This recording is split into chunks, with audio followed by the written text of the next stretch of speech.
All right, guys, let's take a minute so I can tell you about Sleeper, a one-stop shop for all your sports needs. You can celebrate and chat on sports games in real time with other users. You can get the fastest scores, blazing fast sports news and sports alerts right at your fingertips. And of course, you can use Sleeper to play in fantasy leagues and win real money on picks contests. This is the way sports were meant to be enjoyed together. So download Sleeper today. Use promo code SBN to get up to a $100 match on your first deposit.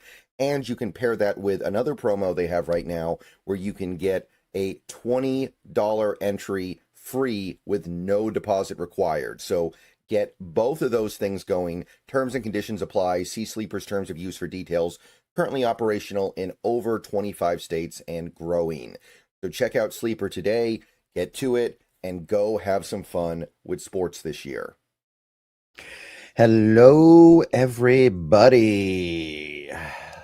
Life is good. If you're in this chat, you probably agree right now. Season is over. Regular season is done. It is a wrap. And for the first time in a couple years, we can say the Seahawks do not play this week, but that is actually a good thing this time, because the Seattle Seahawks are enjoying that first round bye courtesy of the number one seed. Only the fourth time in franchise history this team has gotten the number one seed. And I'll tell you, the first three times it went pretty darn well for them. But we still got some stuff to talk about this week. I am Brendan. That is Brandon. How you doing today? I'm doing great, man. Nothing better than a bye week. As you said, we've only gotten to experience this a select few times in my life, and sometimes having to go decades in between. You better believe I'm going to be enjoying it. Yeah, it's a special time. It's not a year where I foresaw a first round bye happening. I would even go so far as to say that this is the most shocked I have ever been by the team getting the top seed in the NFC. I think back to the other times that it has happened. I had a pretty good sense that year that those years were going to be good years. This one, first year with a new offense, first year with a new quarterback. I was ready for a wide range of possibilities. And I got to be honest, 14 wins was not really part of that range. So we are experiencing something very special here. To your point, even beyond the buildup that we know existed before you got to the point of the Super Bowl with Coach Carroll, where he had been here for a few years, and yes, Russell was in year two, but you had really built the roster up and around before you added kind of Russ as that final piece. Even back to the Holmgren days, where you were in that flirtation mode with becoming that type of team for about 3 or 4 years prior to '05 and the culmination of that. And it's always seemingly kind of a build-up experience to kind of get there, rather than you just have the lights turn on and everybody just kind of arrives. So it is, I agree, a bit of a, snap your neck kind of speed here that this has occurred with, but makes it all that much more remarkable season too. That's right. So today I titled the stream Chilling on Wildcard Weekend, because we are indeed chilling, but there's still stuff to get into. And I want to start with that game we played 5 days ago, Saturday night, against the San Francisco 49ers. It was a game with tremendous stakes.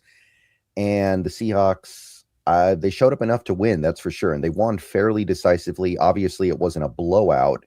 The game wasn't over at halftime or anything like that. But I was never really all that concerned about this team losing that game personally. Like, I know that the score was close for a decent chunk of it, but once I saw how locked in the defense was, combined with how much we could run on that Niners defense, I felt like one way or the other, we were going to find a way to win that game.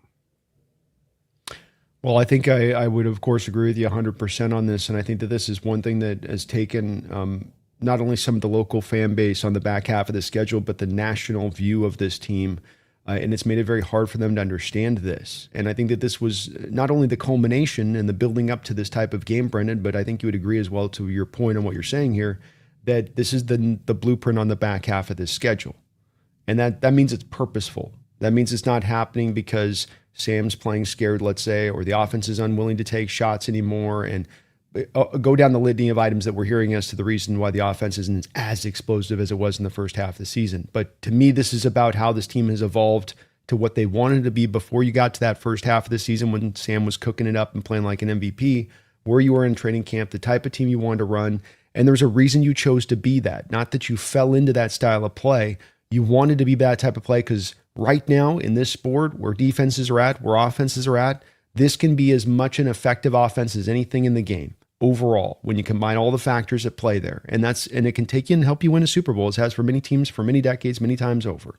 And so I think I'd love to hear your confirmation of this, but I think you're in that same place where you're seeing this thing go, look, purposeful, number one. Number two, it's timeless. It wins in any area.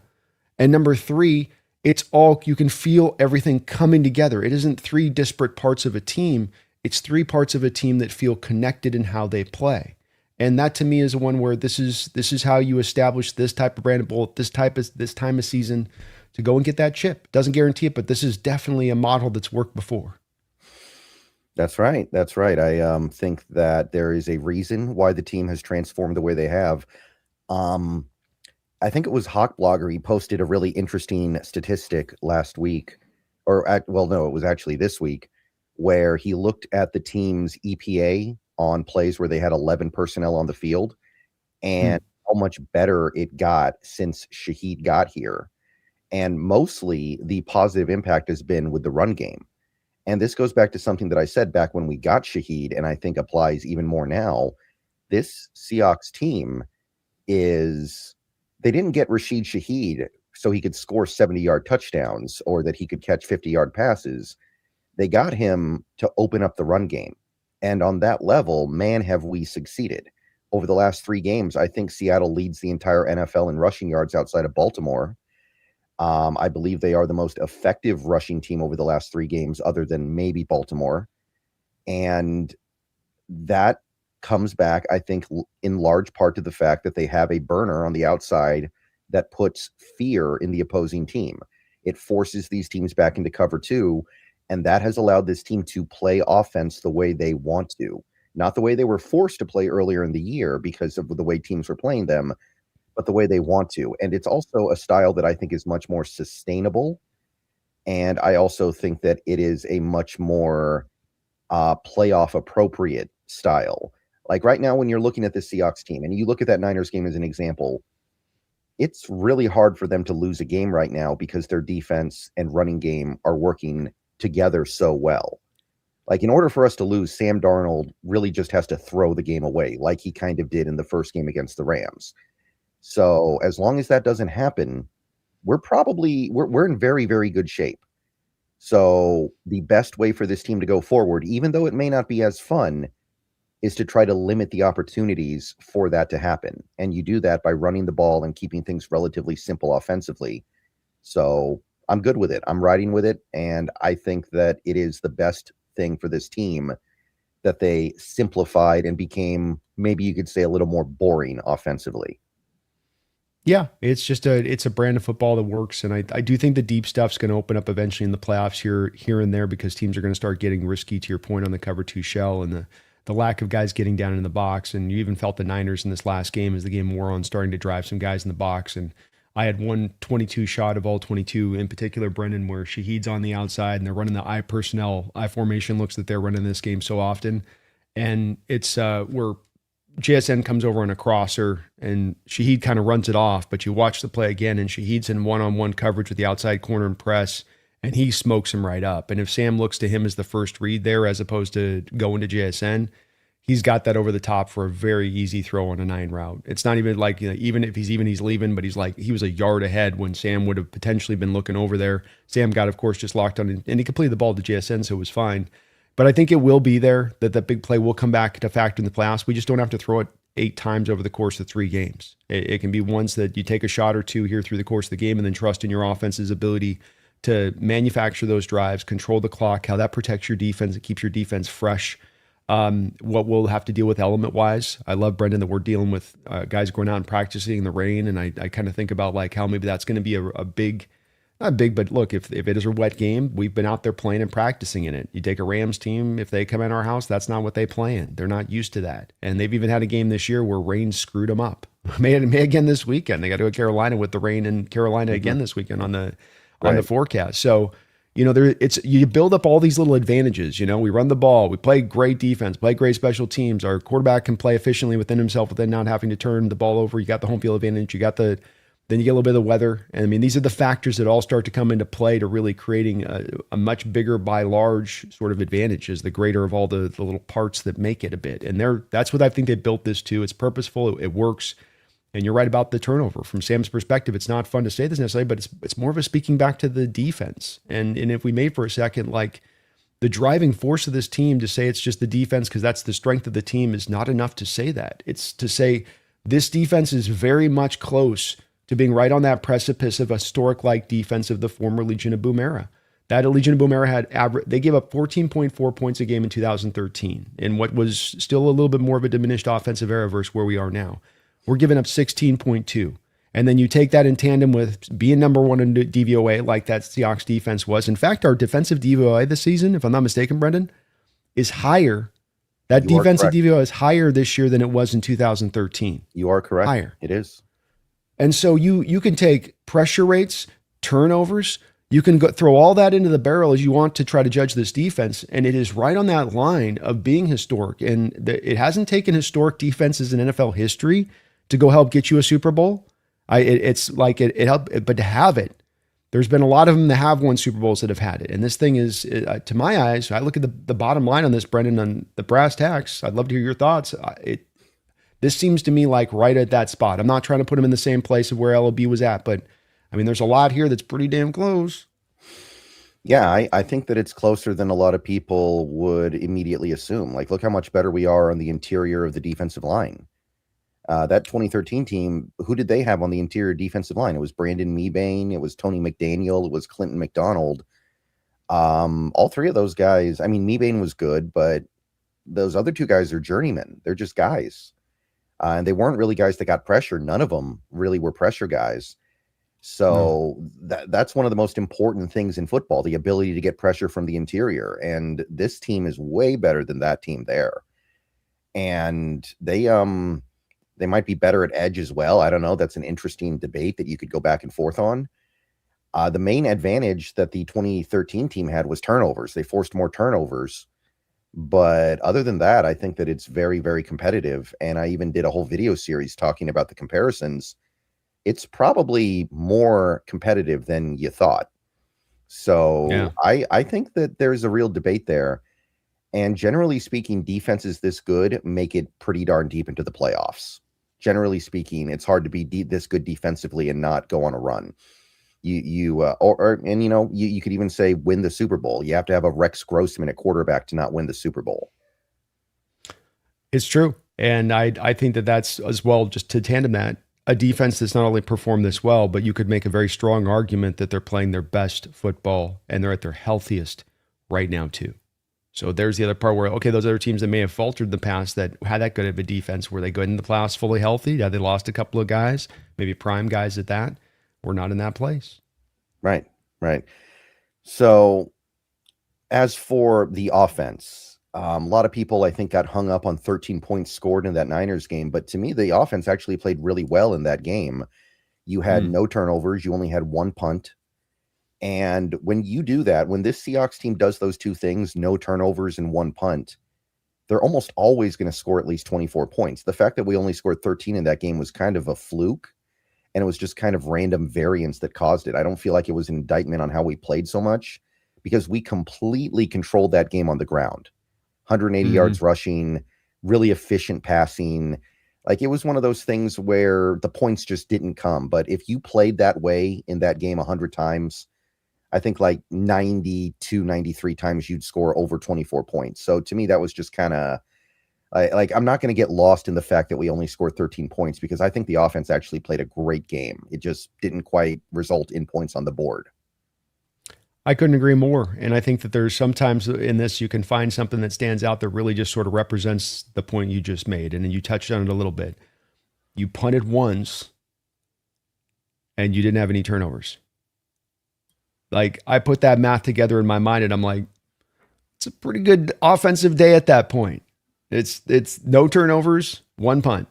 Like, that's a day where either my defense is just absolutely living on the football field and the offense gets no opportunities, or we've probably been pretty effective, regardless of me looking at where the score's at. And I think you're right about the whole thing. You play this out 99 times and you're going to have a score that tabs you in the 20s. It was just some freakish stuff that went on in this one that kind of allowed it to get a little bit skewed. But I thought the offense was what we needed. That's a Super Bowl winning offense right there. 200 yards passing, and people make a lot of stuff about this, Brendan. Interesting to hear your thoughts on this, about this, that Seahawks were somehow protecting Sam with the game call, or have been protecting him on the back half of the schedule. But we come back to, I think this is the ideal. And that though you have a guy in Stafford that's thrown for a ton of yards and a ton of touchdowns this year, the model the Rams want to live by is the same model we just performed at this last week if they could. They just sometimes don't have the effective running game they can fall back on. They haven't had the defense that's held up as well throughout the course of the season, not allowing them to then have to forcing them, I should say, to have to throw the ball a lot, and then turn Stafford into much more of a pass-happy kind of player at times in some of these games to get the wins. But if they had their druthers about it, they'd live in 13 personnel, and they'd probably get Stafford at 27, 28 passing attempts to begin the game, and he'd be fairly effective around that, but they'd be able to control the clock, run the ball. Do you not feel like that's the same way for a lot of these playoff teams? I feel like kind of every team wants that. No, I don't think anybody wants their quarterback to throw the ball 50 times in a game. It happens sometimes. And or even 40. Yeah. Even 40, I'd say. Yeah, you might not even want 30. Like, what does that imply? It implies you were behind for most of the game. It implies that your defense couldn't get stops. Like, think about the implication there. Nobody wants that. And it was kind of a weird year for the offense, I will grant that. But I think the thing that people lose track of is how good this offense was in 2020, in 2025. They broke a scoring record. They broke a franchise scoring record for points. And this is a team that has had some pretty great offenses in the past. Some of the Russell Wilson offenses, some of the Mike Holmgren offenses with Sean Alexander. It's not like we broke a tight end record and we're celebrating it, but realistically, we all know that Seattle's never really had a very good tight end. No, this was a meaningful record. This Seahawks team has led the league in scoring before. This Seahawks team has done some great things with their offense over the last 25 years. So to break that record, that means you're doing something very right. And there have been games where the Seahawks have scored 30 points or more where I felt like they didn't play as well as they played on Saturday, where they scored 13. So sometimes you have the right process and the results don't necessarily bear it out. But I'm not going to worry about it because we still won the game. And I think our process was as good as it's been all season long in that Niners game. They keep saying it to us, Brendan, which is process over results. That's what they keep hammering on. And is that not exactly what you're touching upon there? So I think this is the greatest position we could be in getting into a playoff situation as far as this team goes, from the home field advantage to the health situation, to how both sides of the ball are playing. Even the Colts game that you could pick out in the back half of the schedule offensively, you don't feel great about necessarily how they played that game because they really couldn't run the ball as much. I still, if I'm not mistaken, how many scoring drives did we carve out in that game? Another game where how often did you punt? 6. We come back. 6. Yeah. So it's like it just comes back to, this has been the model. This has not been something they've accidentally just kind of, well, I guess we got to play this way. It's some ways, like you said, to how the defense is adjusted off the heavy blitzes and into the cover 2 shell. It's some of that. It's some of now the running game coming forward, and you're getting the details down from these guys up front, and they're blocking it up better, and they're understanding where they've got to be, and the backs with it, I think, are learning the system as well as they've gotten better as the years gone on. It's all those parts working together here to make this thing go, but the offense is more than enough, to your point, more than enough for what they're bringing with this. And we don't need explosion. It's great to have. It'd be awesome to throw a hang of 40 on the board in the playoffs. Then this team certainly has shown with their explosiveness, Brendan, with that fact that they can go on that Golden State Warriors, will just throw 20 in a minute and a half up on the board by launching 6 threes. They can do that, but not necessarily a necessity. We can win in a variety of different ways, which I love about this as well. We can get into a game where it's ugly, it's mucked up, the weather's coming into play, the winds, and we can play through that. We can be comfortable in that. Surf or ski, man. Surf or ski. Mm-hmm. Yeah, and if this sounds familiar, this is how the team that won the Super Bowl last year won the Super Bowl, the Eagles. Like they didn't have the most advanced passing attack in the league. They didn't have some super elaborate throw the ball 50 times a game offense. They had a quarterback who, regardless of what's happened in the second half of the season this year, I think our quarterback is much better than. And I think that it's a similar formula. Obviously, we don't have a offensive player of the year like Saquon in our backfield, but we kind of get similar production out of the guys that we do have. We get a similar level of play, at least. And I think that we have seen the formula kind of swing this way in recent years. There was a time where you could have a team like the Kansas City Chiefs that had no back over 500 yards rushing for a season and basically have no running game to speak of when it actually mattered and still win the Super Bowl. I'm starting to wonder if those days are starting to kind of swing away and we're getting the more run the ball and play defense team swinging back like the Eagles.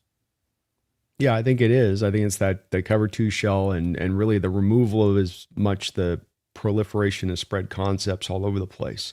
I think you're getting back to more of a base offense, and more of a base offense makes this have to make you go back to running the ball, makes you more balanced.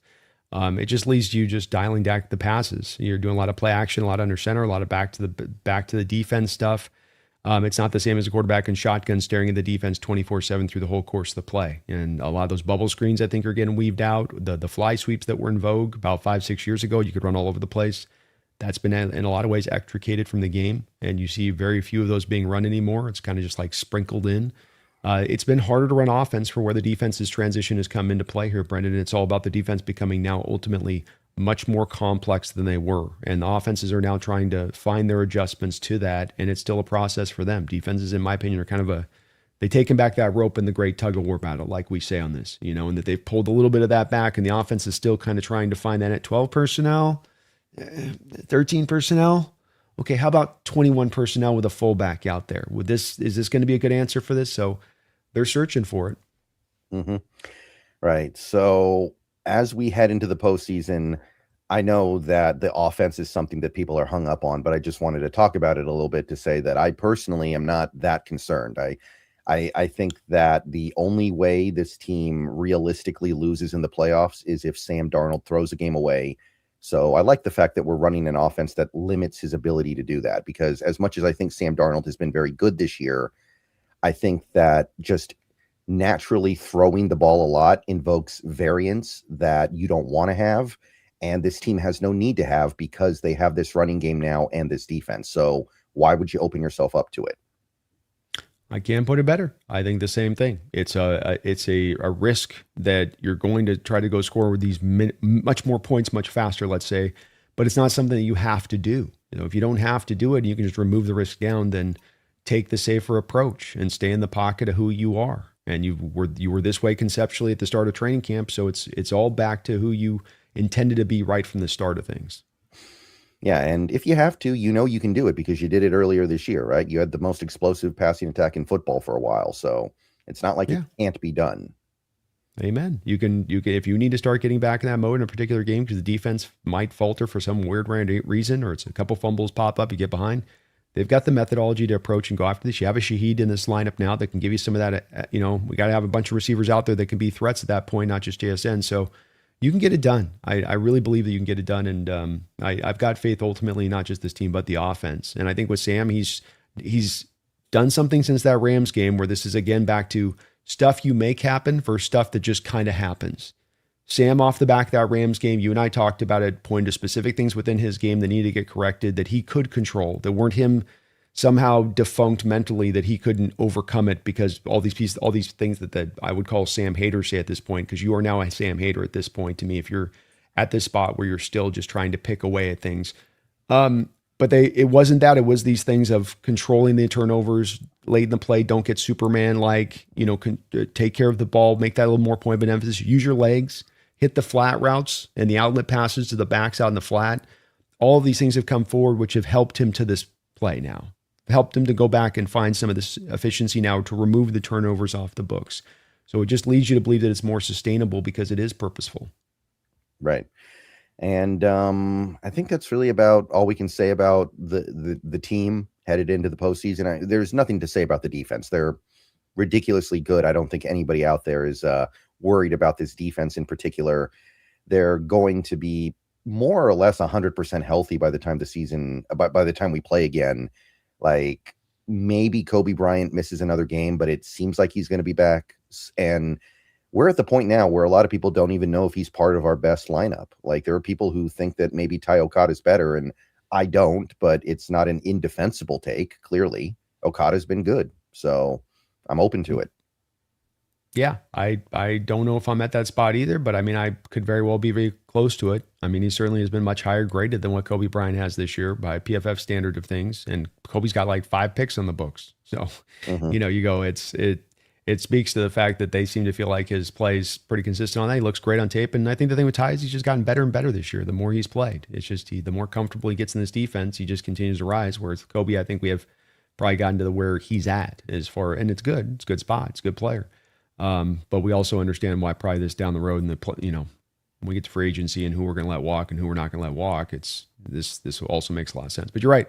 Not only defenses on the front line healthy, Brendan, but you've got those backups. That's the thing that stuns me with this from a health standpoint is that you have a lot of teams that might have their starter going out there. Let's say he's being glued together because it's been a long season and he's beat up, but then he's got no backup, right? No viable guy. Well, if he goes down in a playoff game, you got to go to that backup. Like you're in trouble. We got our 2 inside linebackers balling out, right? But our highest rated linebacker this year has been Tyrese Knight on 300 snaps. And now that's aided by those 2 strip sack fumbles. Make no mistake about that. But he still, they liked how he played around that. He played well around that. But you got to call upon him. Akata, if you got to call upon him. You got Woolen and Job out there. You still have Nehemiah Pritchett, who's been solid. If you got to call upon him. You got a defensive line with 4 deep off the edges. Jaron Reed coming in. Riley Mills intermixed in here now. Even a Peely, if you want to bring him in for a certain matchup where you think the running game is going to be heavier for a certain team versus another. I mean, you can just kind of roll whatever you want to roll here, and you've got the depth. It's wild to me, Brendan, to be at this time of year with how many teams we've seen broken down through the years. The last time we were in the playoffs 3 years ago, Jonathan Abrams at safety. You go. Wow! It is just. It's such a kind of just blessing to be in this position to have these guys in the spot like this going to the playoffs because it's unusual, highly unusual. Yeah, and now we know Josh Jones can play a decent left tackle if we need him there too. There you go. There, yeah. I mean, you got Olatimi at center. You got a Haynes who could maybe come in and be functional if he had to, especially considering Bradford's been for a lot this year. You got your receivers good to go outside of a Torrey Horton. Even Arroyo, man. Arroyo's back in the mix now today. I mean, like you just scratch your head and you're like, you got your 2 running backs. Kenneth Walker's healthy at the end of the season. I'm wanting to like rub my eyes and pinch myself a little bit here. Like this is like out of a dream a little bit. Yeah, neither of our running backs went over 500 snaps this year. I think Walker was at 498 and Charbonnet was at 487. Yeah. It ended up working out really well. You'd write it out on paper at the start of the year from their perspective. I know fans were pushing for one or the other, but the team wanted to go at it, I think, from that perspective right from the start of the year. And you're right. It was absolutely ideal for what you would have hoped you could bear out on that. And you still got Walker over 1,000 yards and you kept him efficient and still found value and then found Charbonnet with his touch. It's again back to like, you've got this just nice thing humming all the way through. This is an engine that's humming with all its interconnected parts. The pistons are hammering and you couldn't ask for it to be in a better place going into the playoffs. Mm-hmm. All right. So I want to talk about a couple of things that we've seen over the last several days since that 49ers game. Let's start with, since you just mentioned him, Elijah Arroyo.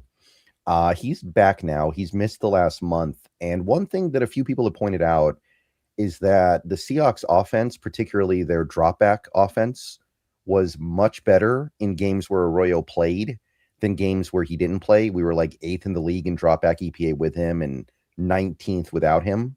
Do you read much into that? Do you think Arroyo was actually bringing a significant value to the offense, even though his stats were pretty pedestrian? Or do you think that was just kind of a small sample size?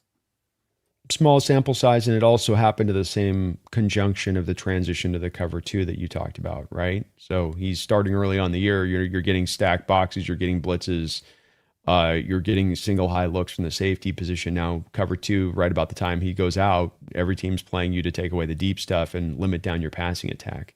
So I more point to that. And I don't know if I really quite understand the fit to bringing him on and activating him at this point, considering the difficulties this team had throughout the course of the season when he was healthy in utilizing him. Throw away utilizing him, having just a freaking plan for him game in and game out. And you have a lot of guys to throw to. There's only so many hands. I get all that. But like, what I like about this team right now is in Saubert and in Barner, I've got 2 grade A blockers when they're out there. And that's helped the running game. And now I've got Oots finally starting to have things come clearer, it seems like, for him. He's getting more comfortable now. The I formation looks in the last game. It feels like he's starting to understand what he needs to be doing as a fullback, which is understandable as a guy that was a tight end really at Alabama. And so you go, okay, well, I'm going to probably deactivate one of those guys if I'm activating Arroyo. And then, like, is my 12 personnel now Arroyo out there with Barner instead? And Arroyo's to me not the blocker Saubert is. And do I want to go backwards in the run game? And, if I thought that they had more of a certain plan for him, and I can see where they're maybe thinking like the Rams with Landman and the other linebacker they have there, you can definitely get after those guys as far as walking through this. Let's just say it's like a Rams team, Brendan. They showed you the last game that they want to run a lot of the 3-4 looks. So they're out of that nickel package, meaning that they're going to now kind of commit to it being a linebacker or a strong safety. They're going to try to put on Arroyo, and maybe they're thinking they can better utilize that mismatch, but you didn't the first time. You did in the first Rams matchup. So I don't know why you'd suddenly feel like you're going to do it here rather than just, again, work with what's working, work with what's established now over the back half of the schedule here a little bit. I like Arroyo's potential still for the future. I'm not trying to throw him away, but just we don't have the time right now in the playoffs with 3 games to go for a rookie to kind of find his way in an offense. It kind of needed to happen at this point. Yeah, and I also kind of think that just in general, teams are going to shy away from going to a rookie in the postseason, especially one that's missed the last month and didn't play that much before he got hurt anyway. I kind of feel the same way about Torrey Horton. That's why a lot of people are talking about what Torrey Horton could have done for this offense if he was still healthy. And I asked myself, are you really going to take away snaps from a veteran like Kupp and give them to a rookie like Horton in the postseason? Maybe we might want to, but I feel like, speaking, teams do not do that if they can avoid it. They want to give those snaps to the veteran. They trust that guy more than they trust the rookie. So I don't know how much Arroyo is going to play this postseason despite being back.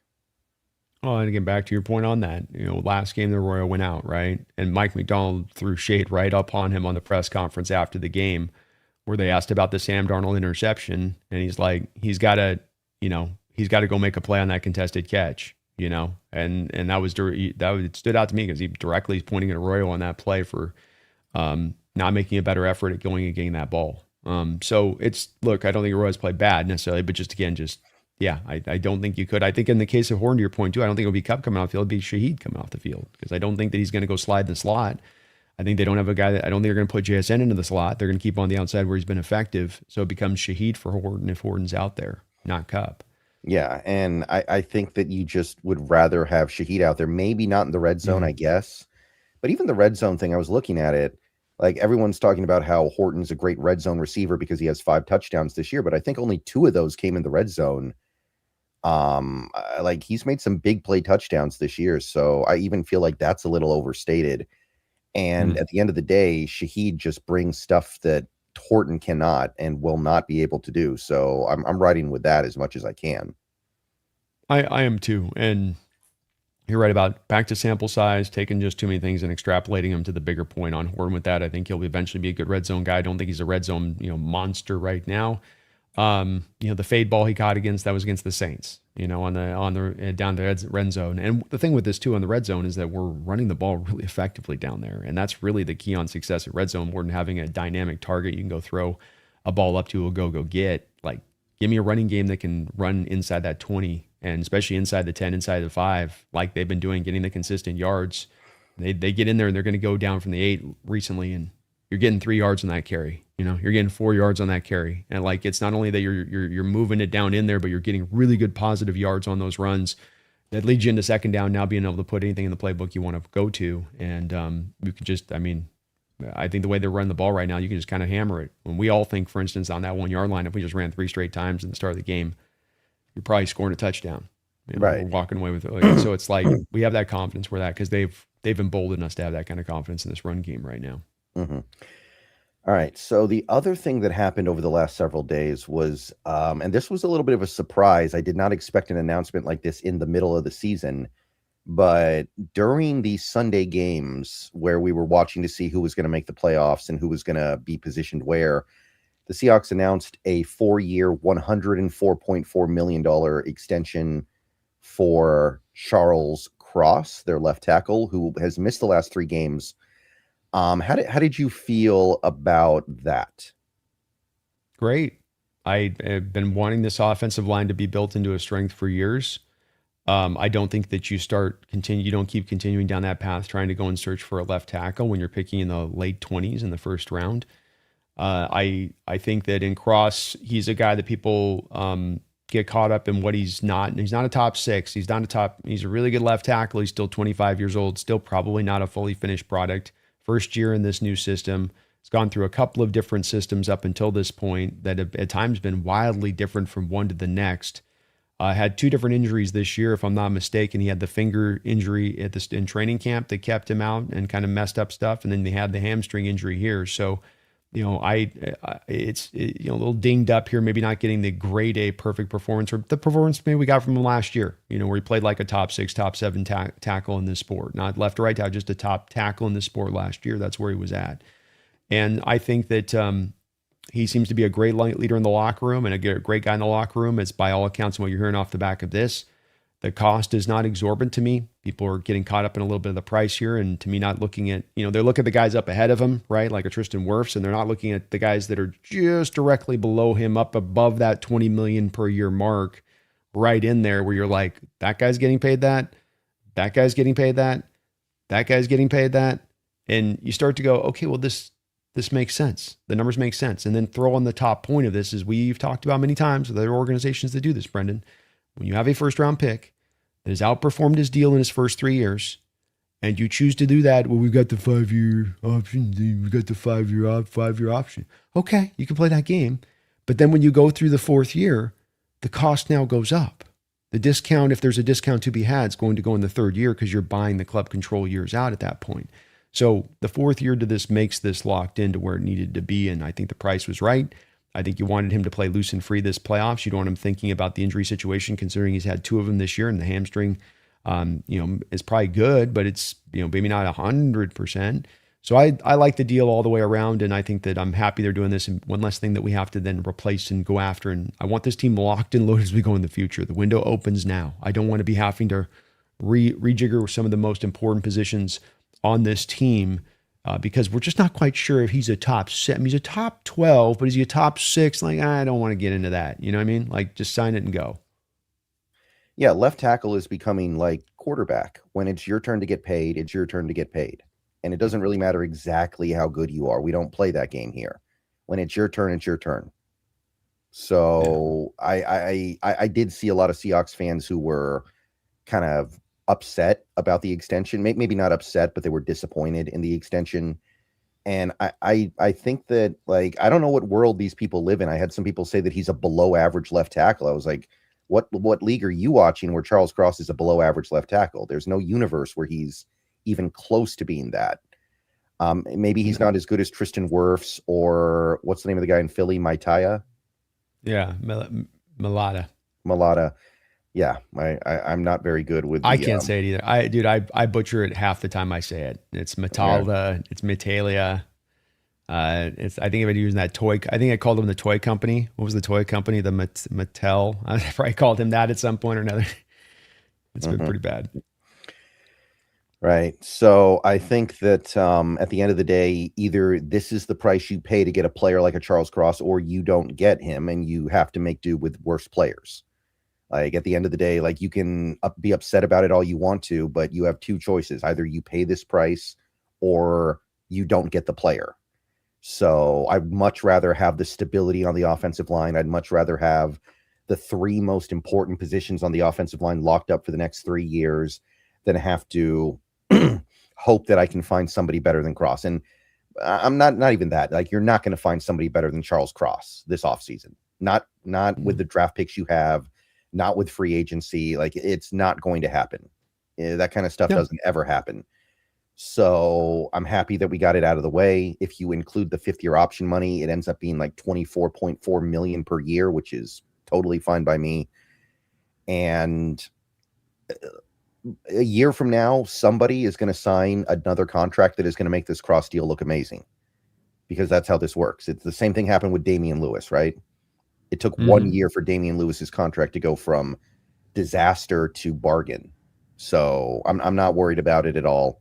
I just want to keep some of the key guys in this core together. So I think it's great. I'm happy also that I don't think waiting the extra 6 months to extend him seems to have hurt us, because I think we would have given him similar money back in May if we had extended him then. Yeah, I think this was the whole thing with the Lucas thing we talked about, right? Like Lucas, you could get the discount. He performs the season like he's performed. Now you'd be paying double the price. But because of the 3 years of performance and it may not make sense, but that first round pedigree kind of matters on this too. When you have the performance paired with the pedigree, and then it's just like, well, you're not getting the discount. Charles Cross's people were probably like, here's the cost where it currently lies. And his season he's performed, here's the cost where it currently lies. And you go, okay, well, you wait that year. It is what it is. And the price is at where it's at. So I think it just makes a lot of sense. Your points are, I think, also really good ones on top of that, just to where there's a lot added into this for why it's good. On top of the final price, the 5th-year option's got to be factored into here. Like you said, let's see the structure of the deal too and how the numbers really bear out. Ken's still 25 years old. This kid came in as a pup at 21. So this isn't a 28-year-old guy that's on the edge of injuries about to add up after a 9-year career, but a guy that's like 25. In the next 4 years, we should have the prime of his career, the best of his play. He is a guy that you can trust out on the blind side, whether he's dominant on that or not. I can trust him out there with your team's best rusher, and he's going to be able to give as good as he takes on a day like that. You're not going to see him getting exploited, and I can count on that from an offensive play caller standpoint. Goes far now to help build us in this offensive line of strength. Imagine what happens now, Brendan, if you can find difference makers at the center guard position, or Sundell develops into a difference maker, and you can go get a different maker in the right guard. Like now we've got a offensive line that's scary.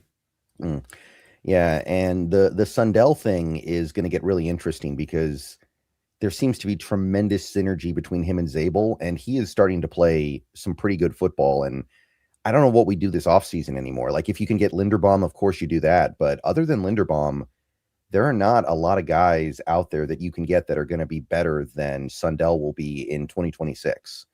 Because it's a terrible rookie class. And other than Linderbaum, there are not a lot of great free agents out there.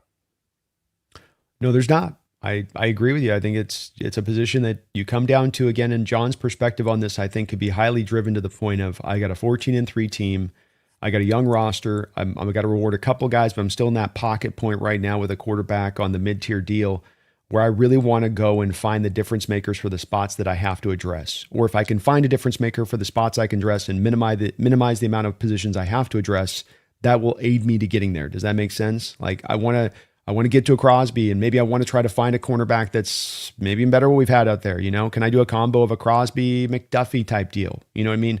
And that kind of give me some room here. You know, I mean, I'm not saying exactly that, but something along the lines of you're more scalpel like rather than hatchet like in the approach. Because then, to your point, you've got your center back up there.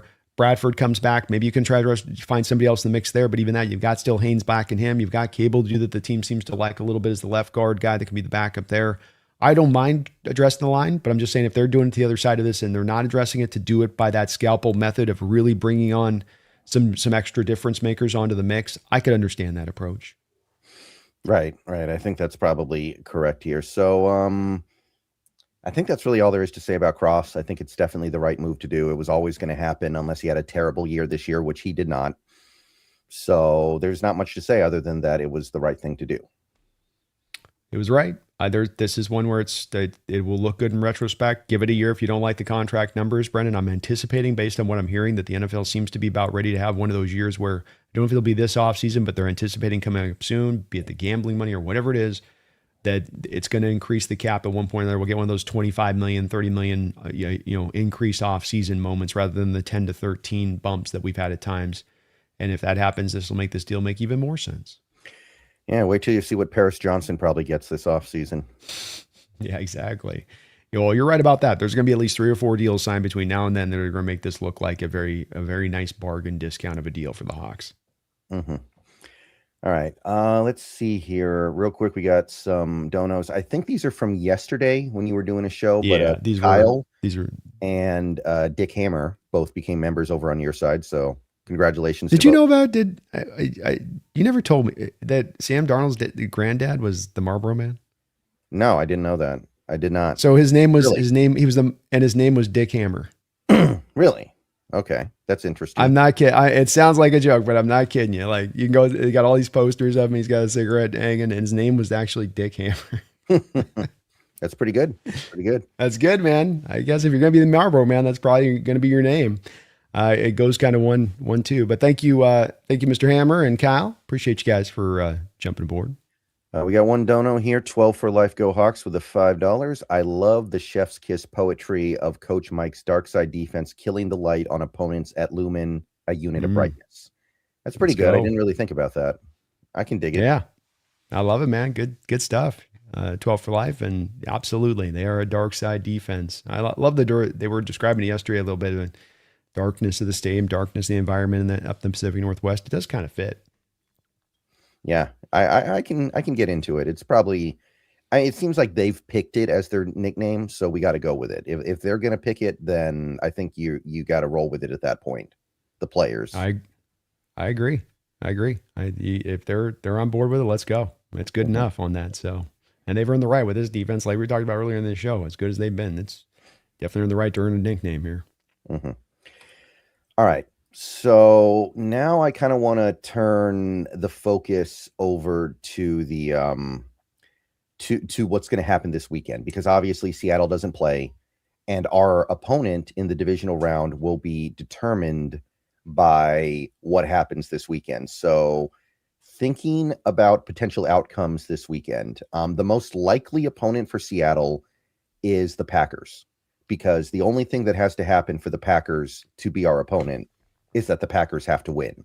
And right now they are favored by Vegas by, I think, like 2 points over the Bears, which I don't know if that should be the case, but that is what they're currently going with. So therefore, if you go by that, there is a better than 50% chance we play the Packers in the divisional round. So how would you feel about playing Green Bay at this point in time? Well, I think that I am one of those people that would say that I'd like to more prefer to play the Rams if we're going to play them, if that has to come up. I'm not one of those like, get them out of the way now. I'm like, let them go to Philly. Let them go to Philly and figure out what they got to do out there if that's the way that goes. So first off, I think from that perspective, I like the matchup. I think that Jordan Love remains a conundrum, an enigma wrapped inside a, what do they say with that? Enigma wrapped inside of something. A riddle. Because he is a guy that is got so much talent, and a guy that has played so much football now and had a chance to sit and is at that point of his career in his prime right now where, he should be lighting it up with the skill set he kind of has. Yet he still does seem to be a little restricted on the one read thing where he just can't go still through multiple reads. LaFleur's got to still kind of hold his hand through plays to get it. And then yet still he'll give you improvisational stuff too, where the hand isn't being held. And it's not about him going through reads there. It's just him being improvisational and chucking the ball down 55 yards off his back foot. But he's dangerous. He'd be the part that scares me, especially with this offense of the Packers that will be a lot better of health than where their defense is at.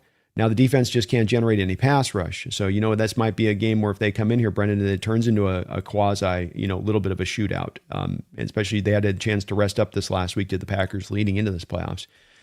So I would be a little freaked out by Love in the respect of he's a guy that can just be dangerous and get hot, and he's got all the talent in the world. Even if you play great defensively, you have a guy in a good position defensively, and he can make that throw in that tight spot, big time throw down the field. But I would still rather that as my chances moving in the next round than the alternative of the Rams. Certainly the 49ers would be the most ideal, and they're only 4.5 point favorites are the Eagles with the 49ers going in there. But how do you feel about it? I just feel like that's the only one place that has me a little scared. I think we stopped Jacobs. He's not been the same back this year. He looks a little worn down. That line's not blocking as well for him up front. But Love can get hot. He's got his receivers. Watson's out there now. Golden's out there as a backup, right? They got Reed in the mix there. So would be tough, I think, but I think we can handle them. Yeah, I think the main thing is just that Green Bay defense without Parsons they don't offer much of anything that I'm worried about. They can't get at the quarterback. We've seen that their defensive line now without Parsons really doesn't get anything done.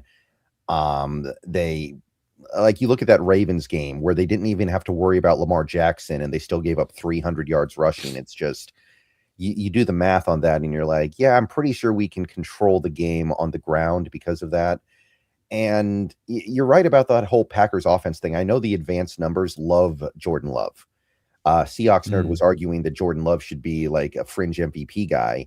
But I look at Jordan Love and I'm just kind of like, I feel like a lot of quarterbacks could do this with LaFleur's offense because I am a LaFleur guy. I think that he's very good. So I don't know. That one's a little bit hard to figure out. Also worth noting that Green Bay is playing their worst football right now. They are on a 4-game losing streak right now.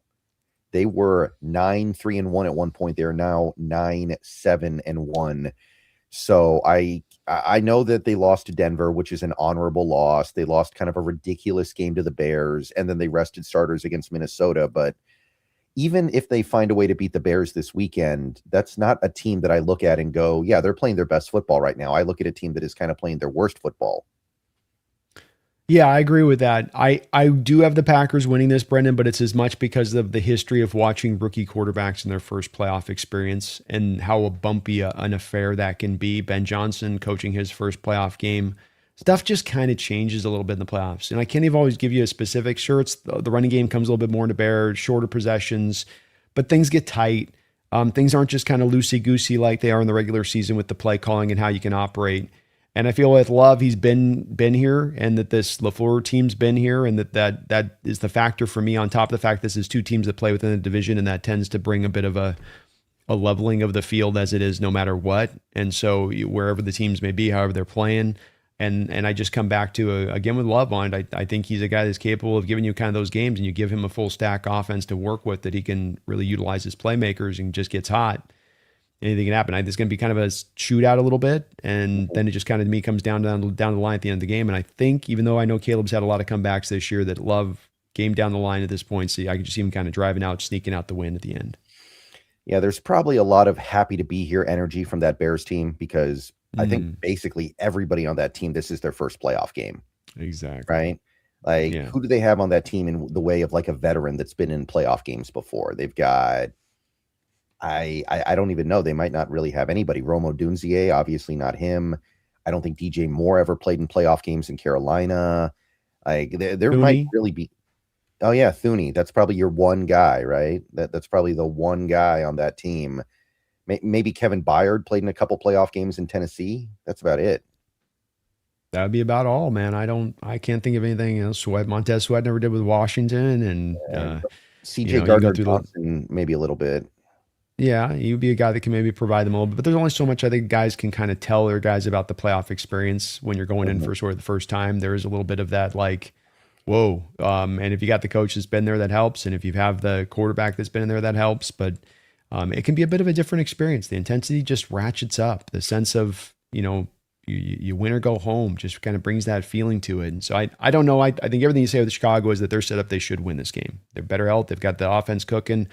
The defense isn't good, but it's better than the shape of Green Bay. It can generate pressure. Booker off one edge, Sweat off the other alone, and they've got a decent interior defensive line. So they should, on paper, be able to get out in that way. This is one where of all the matchups in the first opening set, and I was surprised to see Buffalo finally got it to be the team that they're putting as a game and a point and a half to them as well, traveling to Jacksonville, because that was going to be my other upset. I had looked at these two before I saw the lines, and I was like, Green Bay and then Buffalo, and then I saw the lines actually were shifted in their direction. I was like, okay, well, Vegas is kind of seeing how I'm seeing on this one a little bit, I think.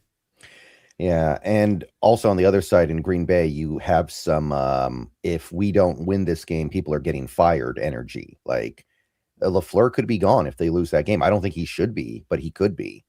That is a team that kind of went all in this offseason on the Micah Parsons trade. If they go one and done as a 7 seed again for the second year in a row, I think they were the 7 seed last year. I could see some pretty crazy stuff happening this offseason. So there's going to be way more motivation on that Green Bay side because Ben Johnson's not getting fired no matter what happens. No, I mean, and that desperation stuff can, light a fire. And you bring up a good point. If I'm not mistaken, too, LaFleur, I think his contract expires after this year. So he's also, they haven't put him on an extension yet. And so they don't even have to fire him at that point. I think they just let him walk. Yeah, right. And you don't see that often. So that does indicate there's a lack of faith in him and a lack of belief in him. So it seems realistically possible. Let's see here. So if it's not the Green Bay Packers, you kind of have two teams that it could be with I would say there's about equal chances on the 49ers and the Rams. Because in order to play the 49ers, all that needs to happen is the Bears win and then the Niners win. And then in order to play the Rams, all that would need to happen is that the Bears win, the Eagles win, and then the Rams win. So I'd say both those teams are kind of like a distant second in terms of the odds that we play them. Niners are slightly more likely, so because there's less that needs to happen. So if we're starting with the 49ers, I think obviously we would feel pretty great about that because we all watched that game on Saturday. Mm-hmm. But I I do think there is something to be said about how the 49ers they might be a little bit more, they might bring a little bit more to the table in a divisional round game than they were able to in that game last week. So how do you feel? I mean, you could say they're going to bring a little more fight and put up a little more points, but I think that defensive effort you threw at them was as much, and I led up into the week saying this, so it's on retrospect. That was as much about you being able to hammer a team that, from an injury standpoint, is decimated. And they just lost another inside linebacker this last week, Tatum Bethune, to a torn groin. And you're already down Martin, the third round pick, and you're already down Fred Warner, and Dre Greenlaw moved on this offseason. And you got no Michael Williams, a top 12 pick this year that was really helping them as much as anything in how he's helped to stop the run off the edge. And no Bosa. And a secondary that's all right at best. All right at best. And offensively speaking, Kittle is not 100%. Trent Williams, okay, maybe comes back off the hamstring. How much and how close is he really to 100%? And what is he going to give you off there? Pearsall gives him a guy that they may not have, but he's got injuries as well that he's having to work through and fight through. Didn't seem like Juwan Jennings was 100%. McCaffrey has got 430 touches on that body this year. I think he's nowhere near, where he was at the start of the year, even from a fresh angle and being at his best. I think that would weigh out with you playing at home. I think that you end up still winning by double-digit points against that 49er team at home. Yeah, the only thing I would say is I think back to that week 1 game against the Niners where that game was kind of broken open a little bit by Ricky Pearsall beating Woolen deep on that one play right before the touchdown. And they didn't have Pearsall when we played them this last week. If they get him back, does that open up the big play part of their offense a little bit and at least allow them to threaten us? And maybe that frees them up just a little bit and make things a little more interesting? No, because the first matchup was one where first off, Nick Emanwari went out after 3 plays. It changed a lot of the outlook of your defense and how you played it because Witherspoon had to kick inside. They had to peck away all day to the 49er offense, and they did a good job in that first matchup of moving the ball for the most part. But even in the peck it away and find some success in moving the ball, didn't score a lot of points, number one. And number two, for all that pecking away that they had to do because they couldn't run the ball, they had 2 interceptions on the books against us too. And what were they doing on both of those 2 throws, Brendan? Trying to push the ball down the football field. On one of those throws in particular, it was on a crossing route to Ricky Pearsall that Josh Jobe jumped. That's the exact route there. Woolen made a bad play on that ball. Pearsall didn't run a great route. And the evidence of this is, frankly, there was a play in the All-22 that I broke down yesterday on my roundup, Brendan, where the Niners tried to run the very same play on Woolen, the very same stop and go route, the exact same one, and he was all over it. And Purdy's sitting there staring, and he sees it, and Purdy ends up having to throw an incompletion on the play. So Woolen's grown in his game. That same play that happened that way wouldn't happen the same way. I think that he's had, whatever has happened, that the light bulbs come on, it's come on. But I just think with them, they don't have the means, even that first matchup, when you watch it and you look at those interceptions, you start forcing Purdy to push the ball down the football field, which you're going to do because you're going to take away the other stuff they want to do, as they did this last game, including, Brendan, press, man, coverage. Oh my God, the last couple of weeks, bro. The amount of press man on the books, the amount of press man on outside with both corners, not one with one guy in off coverage, 10 yards off, right, where you're playing that game, but I'm talking press coverage right in the guy's face, and we're playing man post snap. Niners don't want to live in that, man. They don't want to deal with that. They want zone coverage. They want off coverage. They want you in soft zone defense that they can cut you up underneath with, and you're not going to give them that. I just don't think they've got no pathways with this particular team, and as much as anything because of where the health standpoint is at, and as well as how dominant we've been playing. Yeah, and also clearly this is a team you can run the ball against very well, not just because you did it, but because the Niners do not have a good run defense in general. The Bears ran on them. The Titans ran on them. So clearly that's a team that can't really stop the run at this point. And in that hypothetical game, they would be down to like their 4th string linebackers. Now, I will say this. There's no reason why they should be able to beat the Eagles with that in play. So if they find a way to beat the Eagles, then maybe I'll reconsider things a little bit because honestly, if I'm the Eagles, I don't know why I run a single pass play that whole game. I might throw the ball 3 times that whole game and just let Saquon beat them. So if they beat the Eagles, I'm going to be like, okay, that makes me rethink things a little bit. But realistically, you're not stopping the run against any decent run game as the 49ers right now. No, you're not. And I think that they're where they're at, where Eagles are at. They're the one team too, of course, and to your point on this, that if there's a team in the books that would embrace that strat wholly and not get outside of it to think they have to pass, it would be the Philadelphia Eagles, right? They're going to take that Right. open door all day, every day, all the time.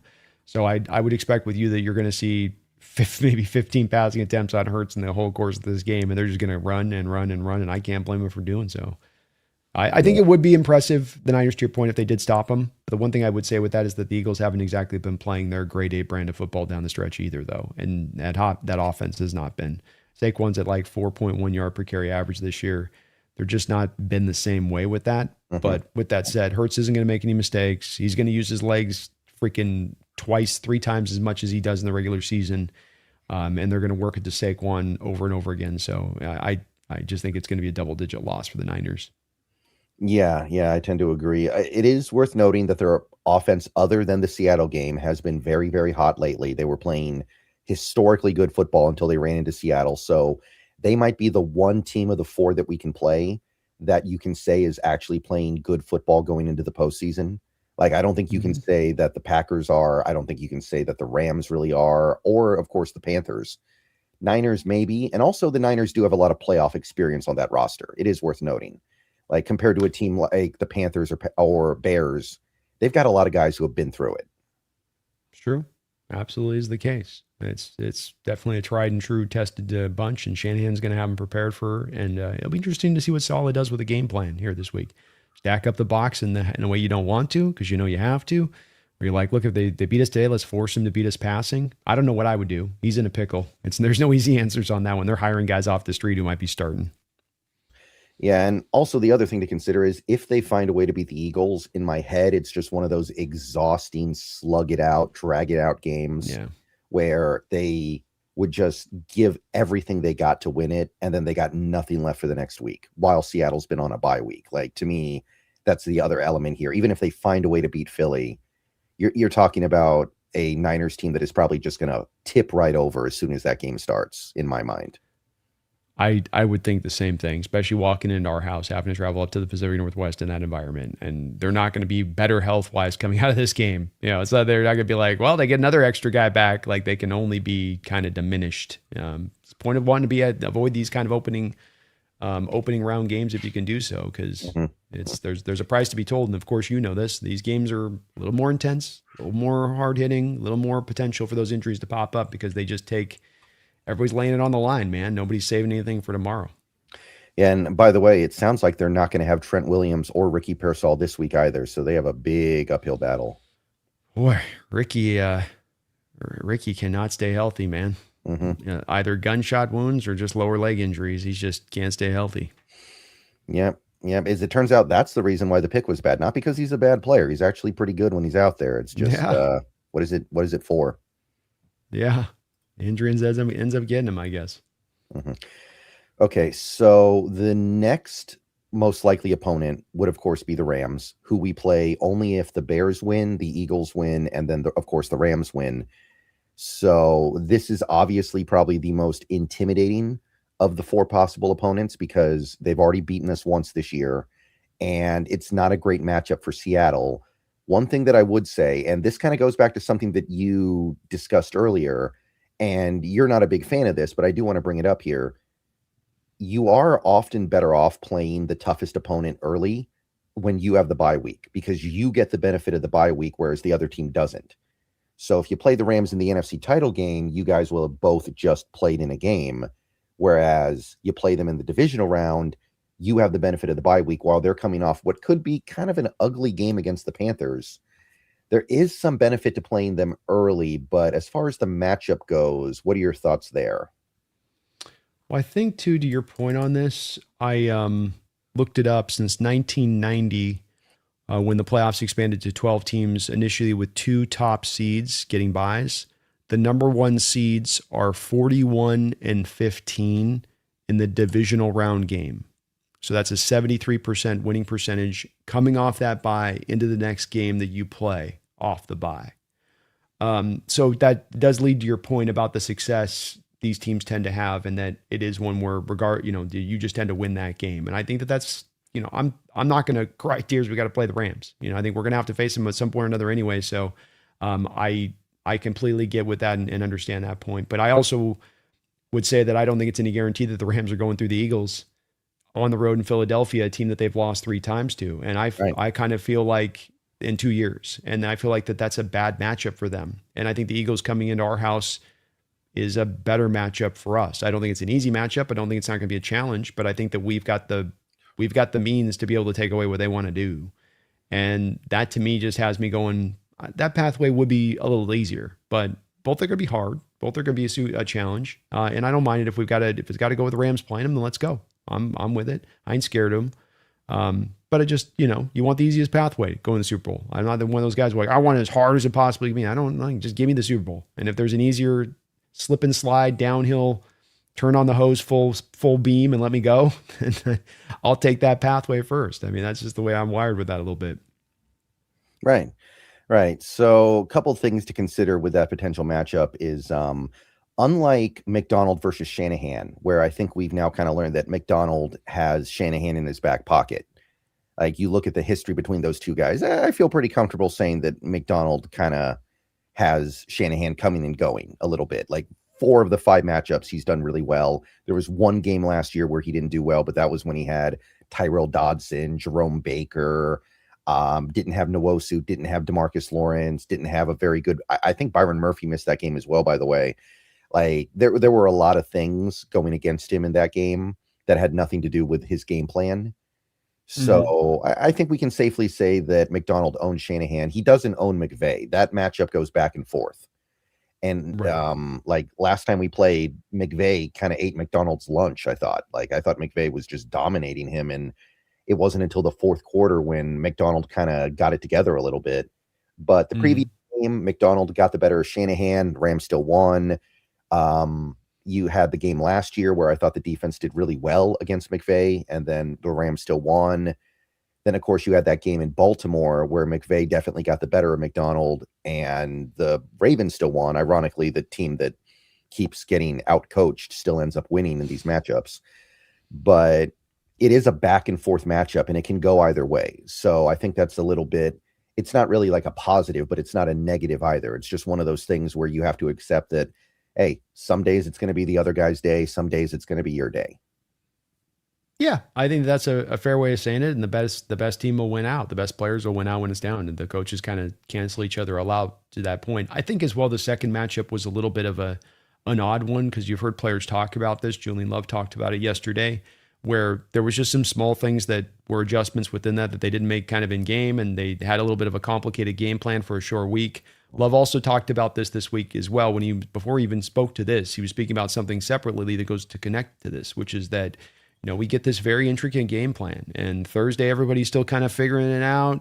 And then Friday, we're getting the details down. And then by Saturday's walkthrough, we've got it down pat. And then, so you need like that rhythm of the week for an intricate game plan. Like we would think Mike runs out. This just a pair to Julian's. Okay. That adds up to what he runs. That's what I know with Mike is he's going to want to run that a little bit. So what I estimate happened is Mike went, OS, I've got to take on this tough ass Rams offense.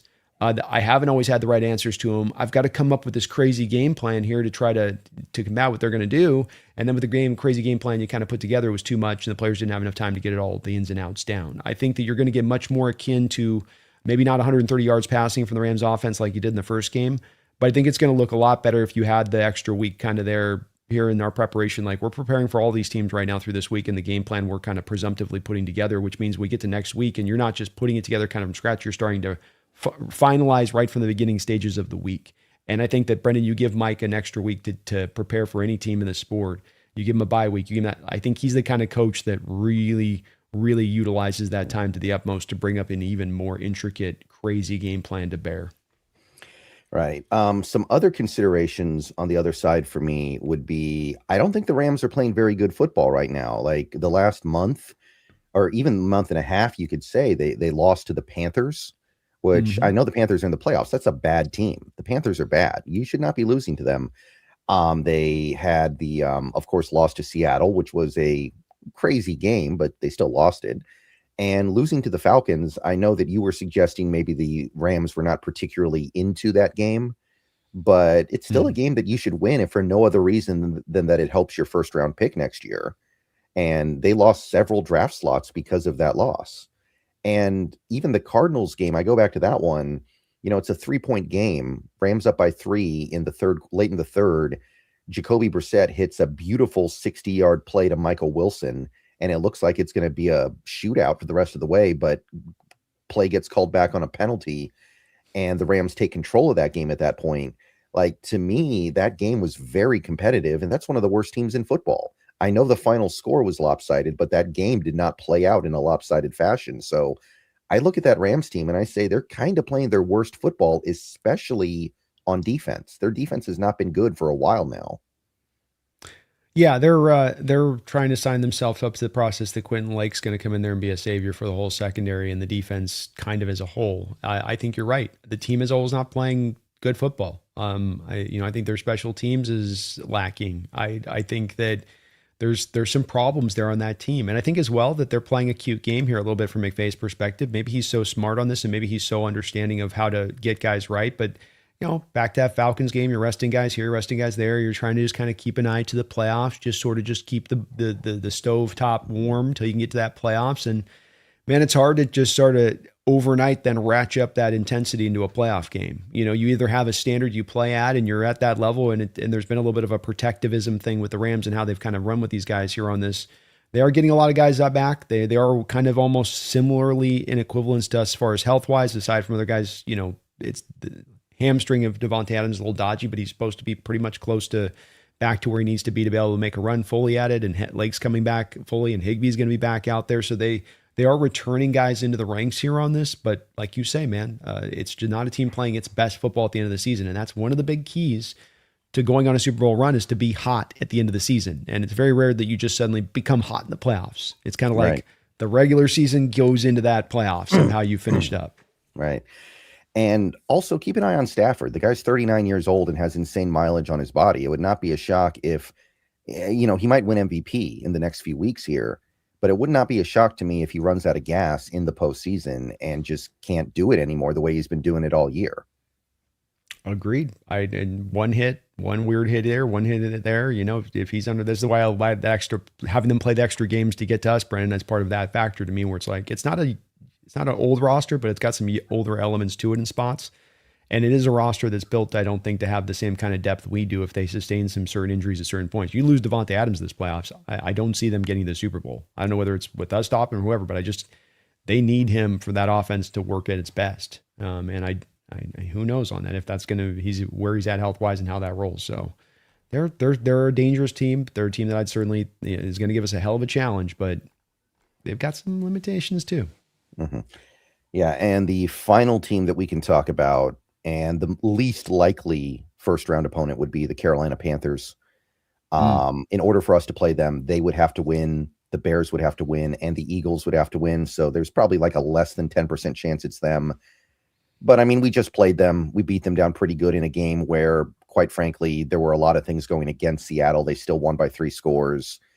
That you can really just put that Carolina offense in a box, and there's nothing they can do about it. Tampa Bay did it last week too, so I don't think there's much to say about that, except that's kind of a pretty easy win, you would think, if it happens. Yeah, they're not walking in here with Bryce Young and giving us any problems whatsoever. I'm not a guy to go big confidence on all stuff in playoffs. Your playable off teams are good teams for a reason, but that team, the path they've had to do is just get to playoffs and travel all the way out to our house. Like we would decimate them in our building, decimate them. Yeah, they're not good at anything is the thing, right? They're not even good at running the ball. They ended up with a below average run EPA on the season.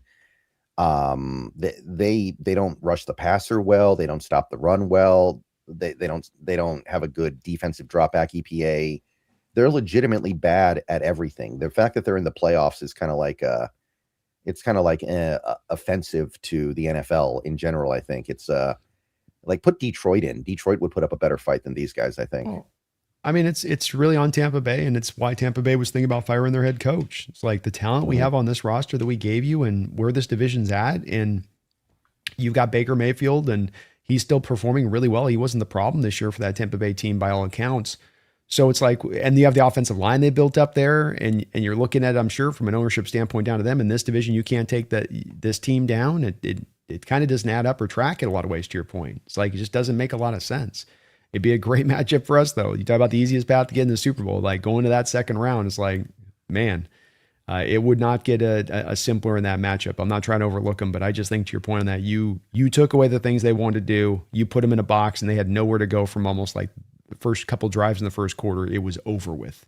You didn't need to see any more tape. There was nothing they were going to be able to call upon or do at that point. Yeah, they had like 19 rushing yards against Tampa. So one way or the other, their offense is just not going to be able to do anything against any decent defense. Tampa Bay's defense isn't even good anymore.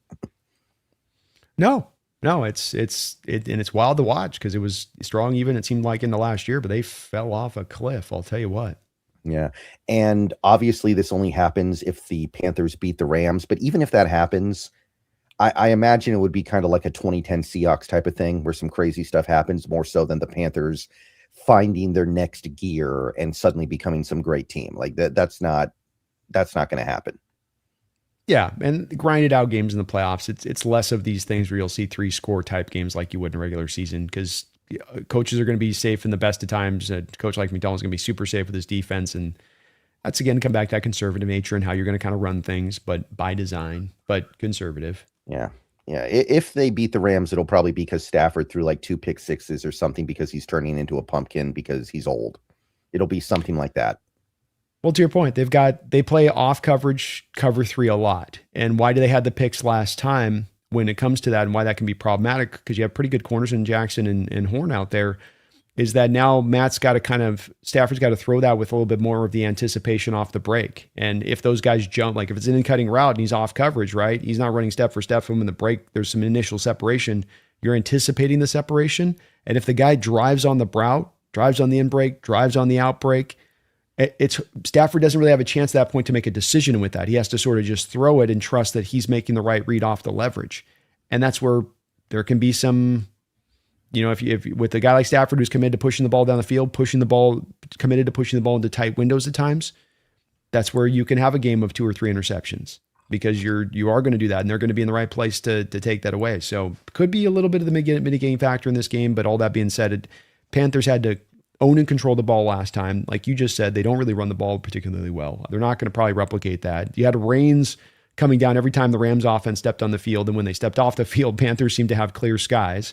That's probably not going to happen again. Right. You're probably not going to get the interceptions from Stafford in a playoff game. He's going to probably play a little bit more cleaner and under control in this one because he's a vet. But they got a chance, man, Yeah. I mean, it could be like the 2010 Seahawks against the Saints. It actually kind of lines up.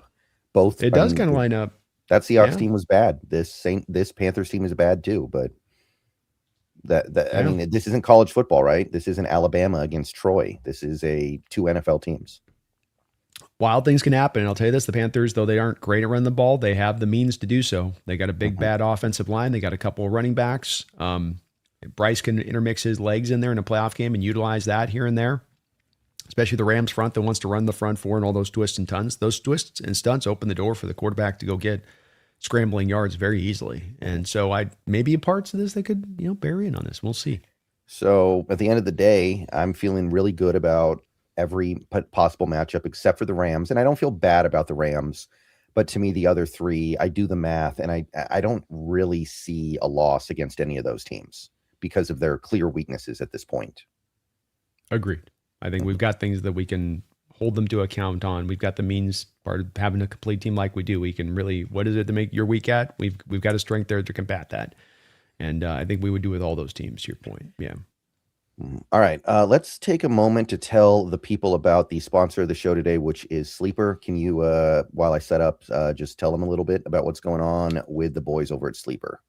100%. Me and Brandon are both being sponsored by the Sleeper app. This is the #1 sports app out there that is in the game, in our opinion, on this, not just because they're supporting us, but because this is an app that gives you a lot of flexibility in the type of picks you can pick. Do you want to get into daily fantasy, weekly fantasy? You want to pair up basketball, football, baseball, be around the corner, put all 3 together if you can. Put two at one time together. You can put together nice tickets here.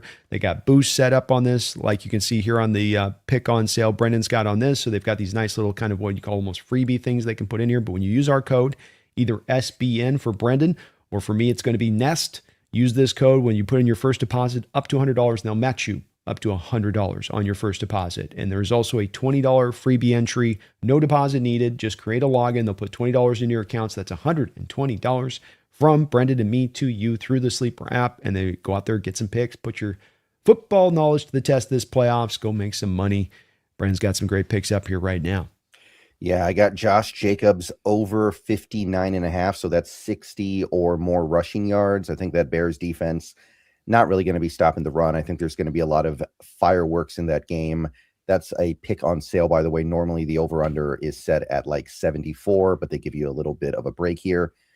I also got Saquon Barkley scoring an anytime touchdown against the 49ers. Hard to believe he doesn't get in the end zone.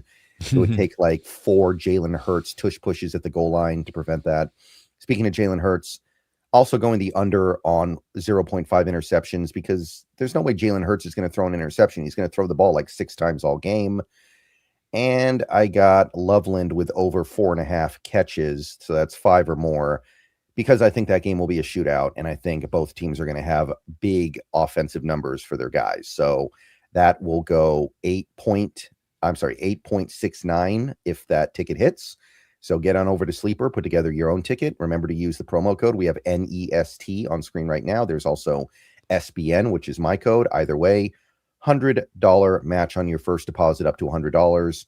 And don't forget about that free $20 bet as well. So that is Terms Sleeper. and conditions do apply. See their site for details.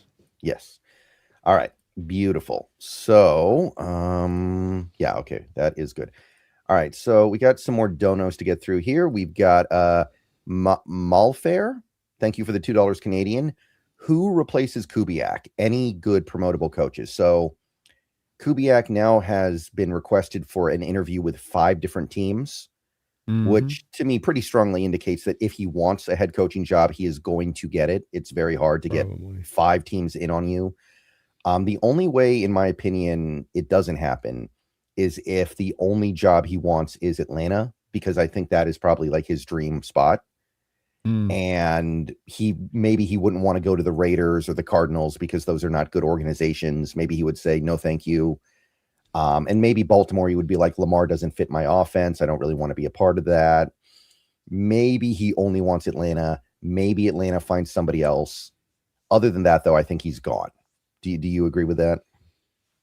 Yeah, I don't know if he'll be as picky on stuff too. I think that the track record, you're not wrong for bringing it up. It's been brought up in my chat a lot by people saying, well, he would be better served to try to pick a good landing zone versus, and I get that, but I just think when you look at the history of coaches being offered head coaching jobs that are OCs, they don't really take that into account. You know, I mean, I did Jonathan Gannon a couple of years ago when the Cardinals hired him and he was being forced to have to make Kyler Murray work. Was that his ideal scenario, right? Was that really what he wanted to do? Or was it like, yeah, I got to take it and hope I can make this work? And I think that's what Kubiak will do too. I do think at this point that it's much more, it's like 75% chance to me that he's out the door. It's probably going to be him having to crap the bed when it comes to an interview at this point to not have him get a job. And hey, you even got the Miami job now open. So there's one more that'll probably come a call and asking about him too. Yeah. Keep an eye on Buffalo, by the way. If they do lose this weekend, I think McDermott's out and they'd probably call around Kubiak too. Yeah, I think that this is not yet done as far as maybe the number of teams that are going to do this. And so there's just not enough great viable candidates this year that are on the open market, unfortunately. It's Stefanski, it's Harbaugh, and then there's really not anybody that you're hearing about, even name-wise, from the old guard being talked about Doug and bandied about Peterson. here. That's how deep we're digging here, people. Doug Peterson. We're going to the bottom of the well on this one. And so he's probably going to get it. The good news is that we did have the one presumptive guy that I had been looking at this whole time saying, man, if we do lose him to go to this guy, we might actually find ourselves in a quasi potential lateral move at worst, maybe. And that is in McDaniels, who did lose his job this morning. I think the one hard part with this one becomes Brendan. Kubiak gets the interviews, phone interview wise. He has a couple teams that are hot to trot on him to do the in-person. Can't do the in-person until he gets through us on the Super Bowl run or whatever. We get a Super Bowl run. And then they have him at that point, but then McDaniels already has a job as an OC somewhere else. You see what I'm saying on this, on the timeline with it? That could end up screwing this up a little bit. So this could get sticky is what I'm saying on this. Sticky in a similar fashion when we hired Mike Macdonald on almost a reverse on this, where he's trying to put his staff together late a little bit, and it gets hard to find as many of the grade A options. I wonder if the NFL could do anything about it, like make it so teams can't hire a coach until after the Super Bowl or something. If there's some way they could just prevent, because it seems like a very goofy issue to have happen pretty much every offseason. It really does. I think too, it's, in my opinion, it should be even with these interviews. I think that they should have to wait to interview these guys. You really want in on this guy? You have all these potential guys that are out there on the streets that don't have a job, but you're saying these guys have got to be the guys of the final teams that you really like. Well, then wait if it's so worthwhile to you. If you're so sure, I don't think they should even. I'm glad they're not having to. They used to do, Brendan, this thing where these guys would fly out in the middle of game planning of the week. And the NFL put a kibosh on that. So that was at least good that they weren't doing that. Can you imagine that? I got to put a game plan. I got to fly out here got to fly to Atlanta, got to fly out to Miami, come back. And like you're trying to do a game plan at the same time and work with your players. But it's one to me that's just, it punishes us, the teams that are in the playoffs, and detracts in a way that should not. And that these teams, if you really want them this way, what's 3 weeks difference to you? I understand you want to, we got to get going on this. We got to get them, we got to figure out I get that. But you also fired a guy, made a poor choice, so you got to pay the price for that a little bit too. The other team shouldn't have to pay the price for your bad decision making and who you hired. So I hate it in that way. But hopefully, if he does go, you can find a way to talk to McDaniels and say, "Hey, we've got the most attractive place for you to come here to have success." But we'll see how it goes. Timing is going to work out big on this one. Yeah, the only guy I know of that would be promotable would be either Jake Peets or Janoko. And Kubiak might take Janoko with him, is the thing, because Janoko's followed Kubiak wherever he's gone for a little while now. Same with John Benton. So that's the thing. You might not only lose Kubiak, you might lose Janoko and Benton, and you're kind of starting over. Yeah, and I got to say, I'm not a big fan of the in-house hiring, and I'm kind of it's kind of weirds me out that we're hearing some Hawk fans that are kind of thinking about doing that, because we've had so little luck with that on both the offense and defensive side of the ball. So I would be more, we're going to be a Super Bowl team next year, Brendan. Do you really want to go with a guy that's never called offensive game play calls in the NFL before? Yeah. Do you really want to go into next year with that being what you're starting out with, to have a guy that's going to learn the lumps while you've got a team and a roster that's ready to go? I mean, that just makes It's kind of like what Philly's doing this year, right? With I can't even remember his name, but they got a dud. Exactly. And to your point on that, very well could be, if they're going to get sunk this year, that's probably the laundry list front of why they get sunk, right? Mm-hmm. Right. If LaFleur gets fired and nobody picks him up as a head coach, would you think about maybe hiring him as an OC? Sure. Either LaFleur. I mean, I'd reach out to both the Rams and the Niners on this as well and say, hey, you're an OC here, LaFleur and Kubiak with the Niners, but you're not able to call the plays. So how about you come here and you actually get to call the plays, which will actually give you a pathway to becoming a head coach. Hey, we just had our former OC hired as head coach. So we've got a nice pathway for you to get there. You're never going to get there under McVay's shadow, under Shanahan's shadow. I would also try to do something like that too. Mm-hmm. Yeah, we need to see how things break here over the next, let's say Buffalo fires McDermott, gets an offensive-minded head coach in there. Who do they have right now? Is it Joe Brady? Maybe he needs to get another OC job. Maybe you hire him. I like Joe Brady. I'm potentially open to it. My ideal is to find just the first and foremost thing that's kind of the no negotiation for me is I want a guy who's called plays in the past as an OC and has had success as an OC in the past. I'd like those to be my two prerequisites. And then we can kind of go from there on, ideally outside zone, ideally Shanahan acolyte, but I'm not going to that's got to be hard line, Brendan, right? It can be other, but you'd like to go as much like for like with an established play caller here so that we don't have to go through some growing pains of learning this and learning that in a year where we should be ready to hit the ignition switch. It's time to put the rocker booster into orbit. Okay. What about the old Nugget Mike Kafka? We've talked about him a lot over the years. No. He's called plays before. He has. I just, has he had success doing so? And the plays that he's called have been in a lot of parts out of this stupid ass RPO shotgun. This is where the game's going away from, is the shotgun, using your quarterback as a runner, everything being simplified on their approach, little pop passes into space. The game's moving to place now, Brendan, where it's under center and it should be more of the outside zone stuff. So I don't like that offense. I don't want to run that offense. No. Mm-hmm. Yeah, there could be a couple other guys that shake free as well. What if Tampa Bay gets rid of their OC this year, the guy who replaced Cohen? I can't remember his name, but I do like him. hold on one second here. This is going to bug me all day if I can't remember. Oh, Josh Grizzard. He is good. I do like Josh Grizzard. If he is pushed out in Tampa because of what happened at the end of the season, I would definitely look at that guy and go, I think that guy knows football really well.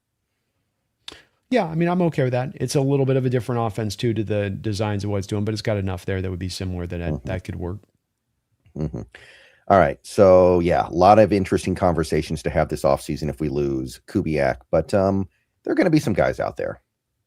Yeah, we'll find a replacement as long as we don't get too deep and lose them too late, and then all the options are off the table, of course. Ski Nation, thank you for the $5. If we trade for Max Crosby, should we just start calling him Maxed Crosby out the gate? Imagine his hype if he came here, he would invent a new gear.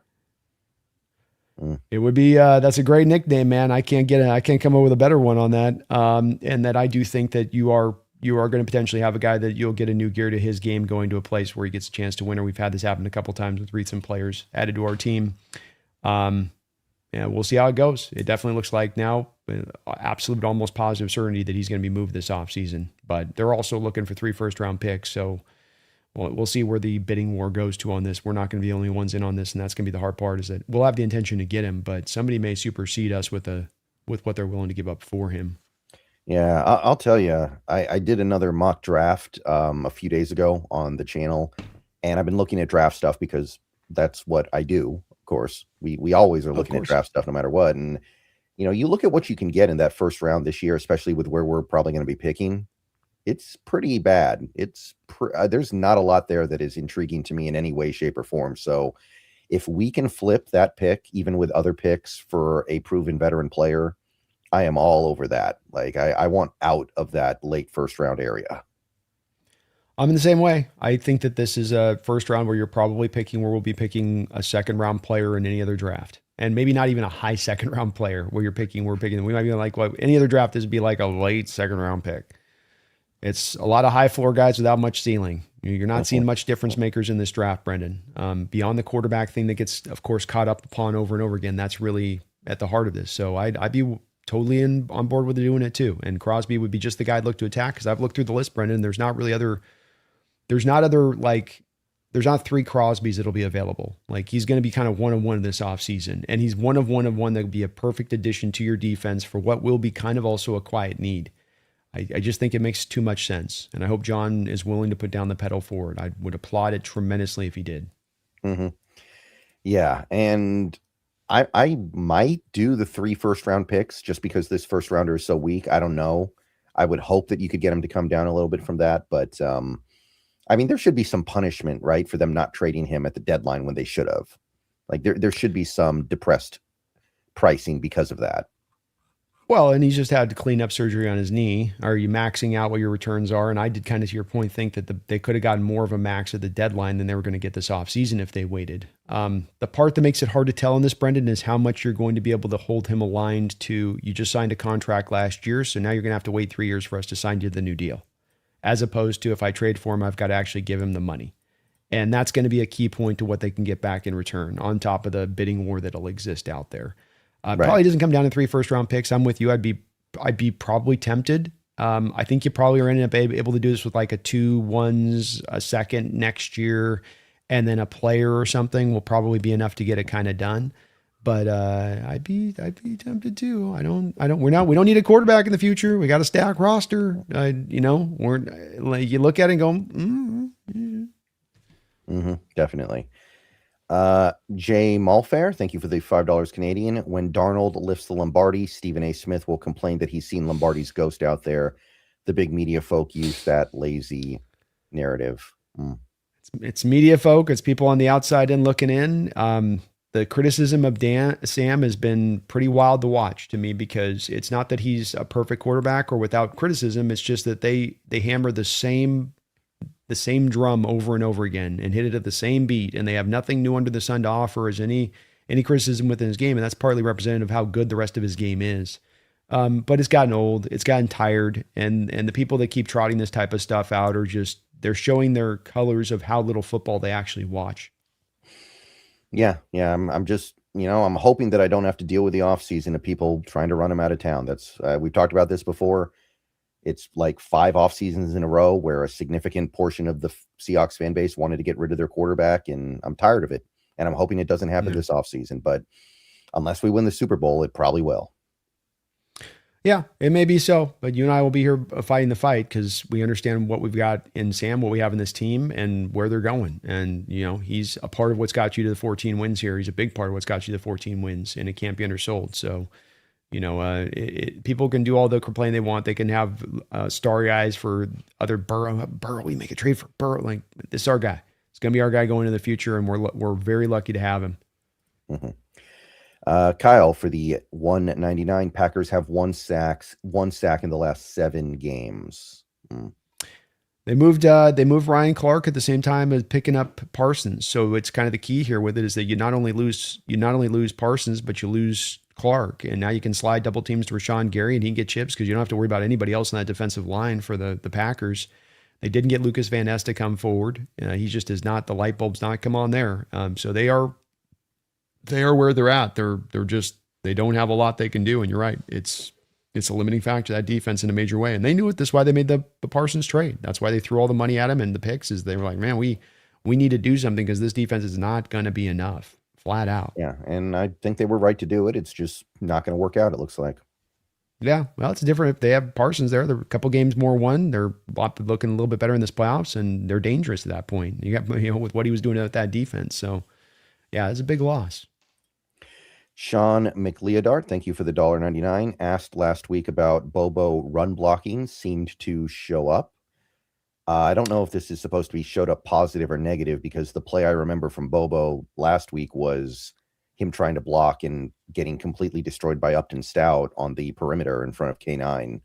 So I'm not sure. I think it's the run block on the K9 3rd and 17. He was one of the key blocks on that one. But you're right about the ball screen one where he just did not get the block laid in right. So yeah, he's out there for the run blocking element when he comes out there, and that's been the good part of his game when he's been out there. The receiving stuff's gone backwards a little bit, but he still does, for the most part, outside that bubble screen, Brendan, he does tend to bring good run blocking ability out on the perimeter. Yeah, and Upton Stout weighs like 30 pounds, so that was really embarrassing. Yeah, I know, man. It's one where he usually lands that block. I don't know why that was one that gave him so many fits, because it looked like a pretty straightforward block to get landed, but he sort of seemed confused and caught in between, and something that can happen on some reps. Yeah, and that might have been a first down too if he hits that block. Like, Walker had some space. It was not that far away from the first down marker. That's a big play in that game, so hopefully we don't see that again. Hopefully not. That's been the part of his game that's been pretty consistent, though, so I don't think we will. Sean McLeodart again, thank you for the $1.99. Rams aren't ready for Mike Jack to toss you into a bench. Well, he does get a little too amped up for these big moments, it seems like, so I guess it's possible. Yeah, I guess we can hope that he tosses Puka into a bench.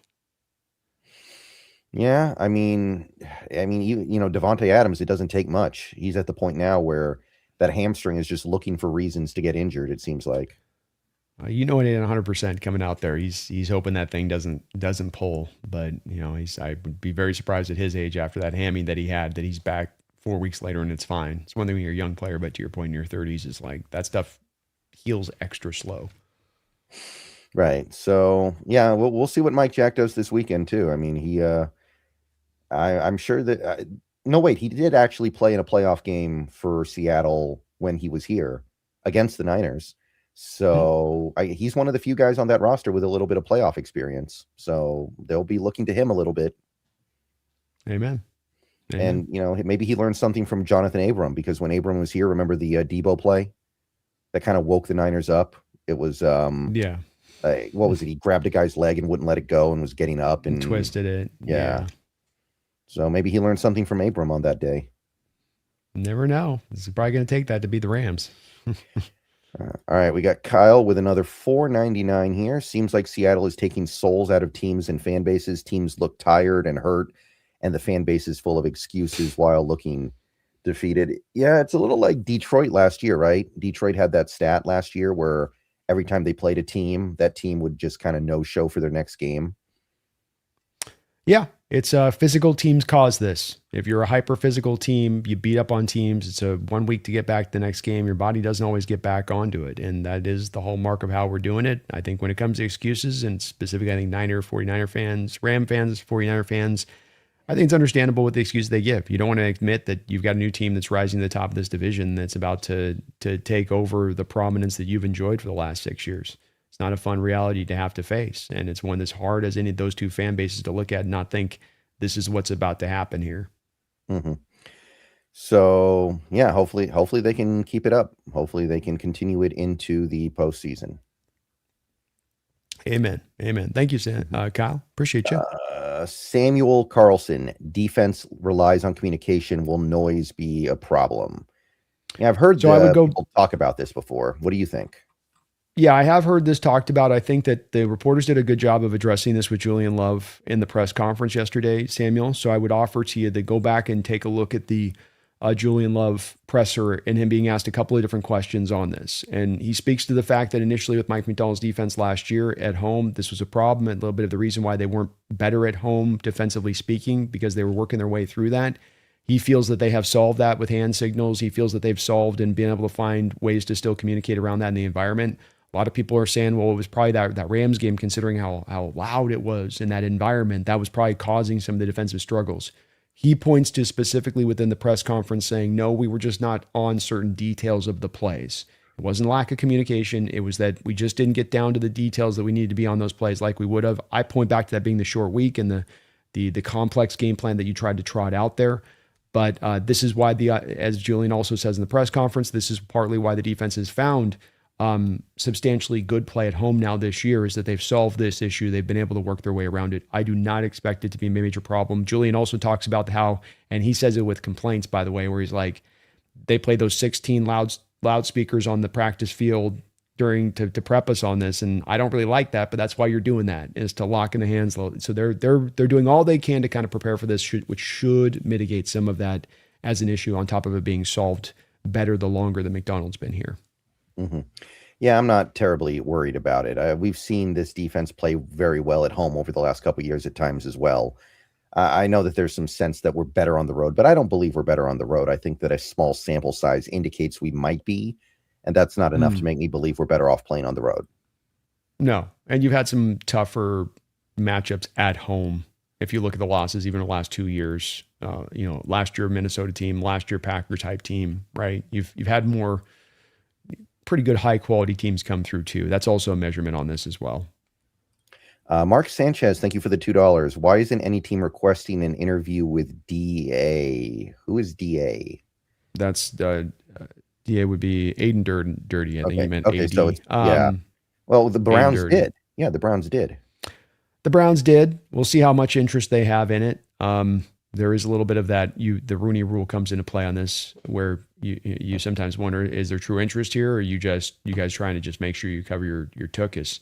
I hope it will be interesting to see if it is true interest on their part there. The main reason you haven't is the same reason you don't see a Kubiak with Shanahan getting any looks. Not our Kubiak, but Shanahan's Kubiak. The same reason that you don't see LaFleur not getting head coaching looks. And I'm not talking about the LaFleur and Packers. I'm talking about the LaFleur with the Rams. If you don't call plays, it's very hard for you to become the head coach. You can have it happen, and Andy Reid's had a couple of assistants that have been able to get head coaching jobs without calling plays, but it tends to be a prerequisite if you're going to become a head coach that you've done it, that you've had success at doing it, and we haven't done that with Dirty. Of course, Macdonald calls the plays. Right.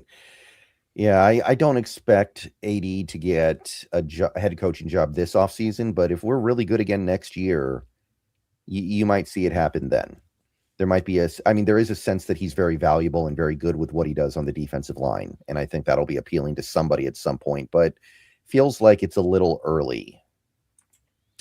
Yeah, I agree. I think that everything you just said with that's on point. I think that you give him another year, and if this defense replicates the performance of this season, that he will start to get that interest because just how good this defense has been, and people are going to want in on that action. And think that he's glommed a lot off of Macdonald working underneath him for that couple of years, whether he's called the plays or not. So yeah, I would I agree with that fully.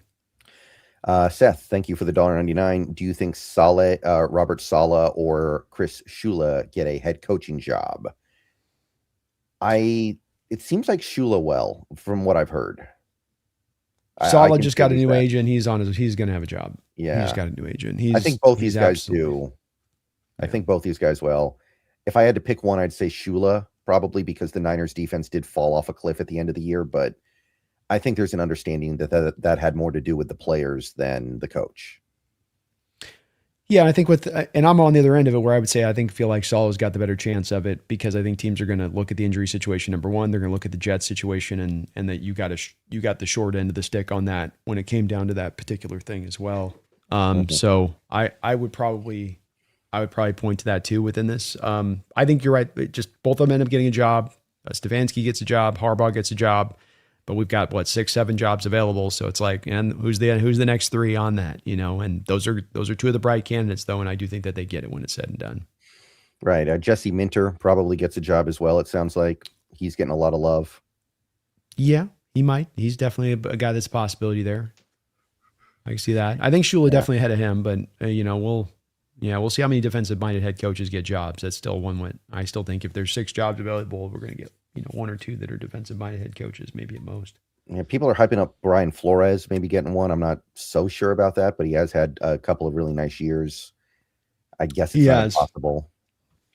I think he gets paired. He gets paired with some offensive coordinator where Raiders maybe put a package together, we'll bring this offensive guy going, and then we'll have him paired with Flores and give him a lot of money. And it seems like that's a little bit where he's heading. Yeah, I like it. Promise, thank you for the member message. Who do we want to see in the divisional? We spent 45 minutes talking about it earlier in this stream. So if you want the full discussion of that, definitely go back and watch the earlier part of this stream. But for me, the short version is, I think in terms of the easiest possible opponent, it's the Panthers of the 4 teams we could play. I'm also I feel really good about beating the Packers as well. Yeah, I think it goes Panthers, 49ers, Packers, Rams is the order for me as far as pecking order promise of what I'd like to see most to least. Yeah, I just don't respect that Packers team very much right now. They can't stop anything on defense. And I guess I will say the one thing is Macdonald has only coached against a LaFleur offense once in his career, and it was last year, and LaFleur got him pretty good. So I guess that's the one mitigating factor here, but I just don't respect that Green Bay team very much. No, and I think it's a little bit of a different Green Bay team too, I think this year than what they were last year. I just don't, that offensive line's not performing as well. I don't think Jacobs is as good. But it's still a dangerous offense and it's got a lot of parts. They can attack you in a variety of ways. LaFleur scripts up really nice stuff. And if he can script up good stuff for Love, that's the first read open stuff, which he can at times. That's where they get very hard to deal with because he's got some creative stuff he does in that offense. And it ain't on Love as much, everything's then really premeditated for Love very easily. Right. At that point. All right. Alex Schuss, thank you for the $19.99. Big one right here. Your guys' prediction on the way the playoffs pan out. Do you think there's any chance the Rams aren't the Hawks divisional opponent? Hope you guys are doing well. I love your content, Brandon. Let me give him a 20. Let me give a little applause there. Thank you for that, Alex. Pretty kind for the $20 drop. First time. Oh, and he followed it up with this. I'm so sorry. I just realized I spelled your name wrong, Brendan. A lot of people do. It's not that he gets Brandon and I get Brendan, which is the great irony. It's easy to go reverse on that versus the actuality. So it's all good there, Alex. Anyway, like I said earlier in the show, I think our chances of playing Green Bay in the first round are actually over 50% because the only thing that has to happen is Green Bay wins. So I don't think the Rams are even our most likely divisional opponent. In fact, they are the third most likely in my mind, because again, you just look at the chain of events that needs to happen in order for a certain opponent to be there. Yeah, I see it the same way. I have the Packers winning this game this week, Alex. And so I do have them coming to play us. I think the Rams win. They go to play the Eagles. I think the Eagles take down the Rams because they just have their number and they have to go on the road. And that's a tough matchup. I think then we take down the Eagles at home and we go to the Super Bowl and we take on the Buffalo Bills and we take down the Buffalo Bills in the Super Bowl. Mm-hmm. Yeah, I might. Yeah, that might be kind of what I'm thinking as well. I think that in the Super Bowl, though, I'm wondering if I might be thinking like Houston, honestly. I'm starting to come around on that idea of Houston being the team that gets through here. They would be mine. It would be one A for me between Houston and Buffalo. I can completely understand how Houston gets there. They do have certainly the type of team that can get it done. So it's even. It just kind of feels like this might be the year where Josh Allen doesn't have to go through Baltimore, doesn't have to go through Kansas City, a little bit more of an opened up AFC. And as good as the Texans are with that, I think a guy like Allen can be a bit of a equalizer in the way that he can play when he goes into Superman mode in the playoffs. So I could go either way with that too. Texans absolutely could be the opponent. I think we take down whoever we got to face, because I think the AFC is weaker than the NFC when it's all said and done this year. And so I feel confident in that. I hope it's those boys in Duval, though. I really do. I want it to be them. You want Duval. Yeah. All right. Let's go with Duval. Bring in Duval. And don't count them out, by the way. They are a much better team than they were when we played them back in week 6 or whatever it was. They're doing some real good stuff right now. Yeah, they added Jacoby Myers. They've got Trayvon Walker had a cast on his hand, I think, in that game. You had no Devin Lloyd. I don't think that we played in that game. So yeah, didn't have their tight end. Brenton Strange was out, I think. Yeah, that's right. Feed me more. Thank you for the $2. It's being reported that Trent Williams is on track. Now, there we go. I don't know. Kyle Shanahan tends to be very optimistic about this injury stuff, I think, and then his optimism often doesn't bear out in reality, or he puts a player on the field when they shouldn't be out there, and then they just make it worse. That's like Kyle Shanahan's biggest weakness. He runs his players into the ground, and he has no respect for their bodily limits. That's the way he rolls, man. And he's definitely he's squirrely when it comes to injury updates. That's for sure. Yeah, I would not be surprised if he's just trying to mess around with Philadelphia, but he already knows in the back of his head Trent Williams is not playing. I can see it. I can really see it. Yeah, he kind of did it with us. Like the Trent Williams 0 practice last week, and he still listed him as questionable. Like, who's falling for that? The guy's 38 years old almost, and he's playing with no practice after a hamstring injury. It's not happening. This is coach's catnip, man. Mike Macdonald does the same thing, and they can't help themselves. They think they're playing some sort of like cloak and dagger game with the injury stuff. And it's like, is he going to play? Maybe not. Maybe never. Maybe so. Maybe. And Mike does this all the time too, where it's like they think that they're forcing the opposition to prepare for all these extra players. I don't really know if there's really that. It just is kind of like try hard coach stuff to me when it comes down to it. Mumbles, thank you for the $5. Would you guys take the over on 45 for Bears Packers? I like the overs and unders more than picking on the money line. I think I would. The only thing that concerns me is it's probably not going to be great conditions for that game, Chicago in January. Yeah, I would tend to probably lean towards the under because of the fact that I think that the Packers are going to try to protect their defense as much as anything with the game planning and Josh Jacobs and just, trying to grind drives out as much as taking shots down the field. And Bears have DeAndre Swift in a solid rushing attack, so I'd expect them to do the same. I don't think the Bears can get to the quarterback. I'm sorry, the Packers can't get to the quarterback at all. So I do kind of suspect that it cannot help but turn into a little bit of a shootout at some point. Ben Johnson's also played in the playoffs recently, though, and has had a lot of history with Detroit on understanding how they've had their wins and their losses and how games have played. So I think that's also a part of this that could factor in where he understands you gotta run the ball a little bit. Give me one sec, Brendan. I'll be right back. No problem. Ski Nation, thank you for the $5. If we get Max, please steal Max Crosby and make it popular. I'm surprised I thought of that. I mean, it is pretty good, Ski Nation. It works pretty well. I wouldn't be surprised if there are people in Las Vegas who are Raiders fans who have kind of already taken that up and run with it because it does lend itself very well.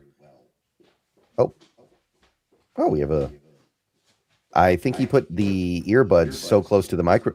Really, that's interesting. There's a little bit of an echo with me. It's me. One sec. Okay. Huh. Weird. Check it down.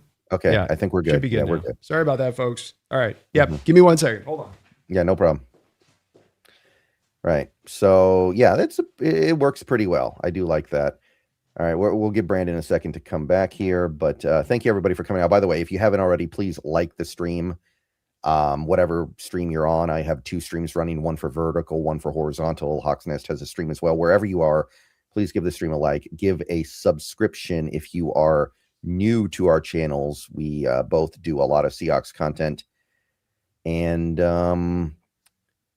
yeah, I think that's about all I can say. Keep an eye out for more videos from me later today. Keep an eye out for more streams from Brandon. Those will be coming, of course.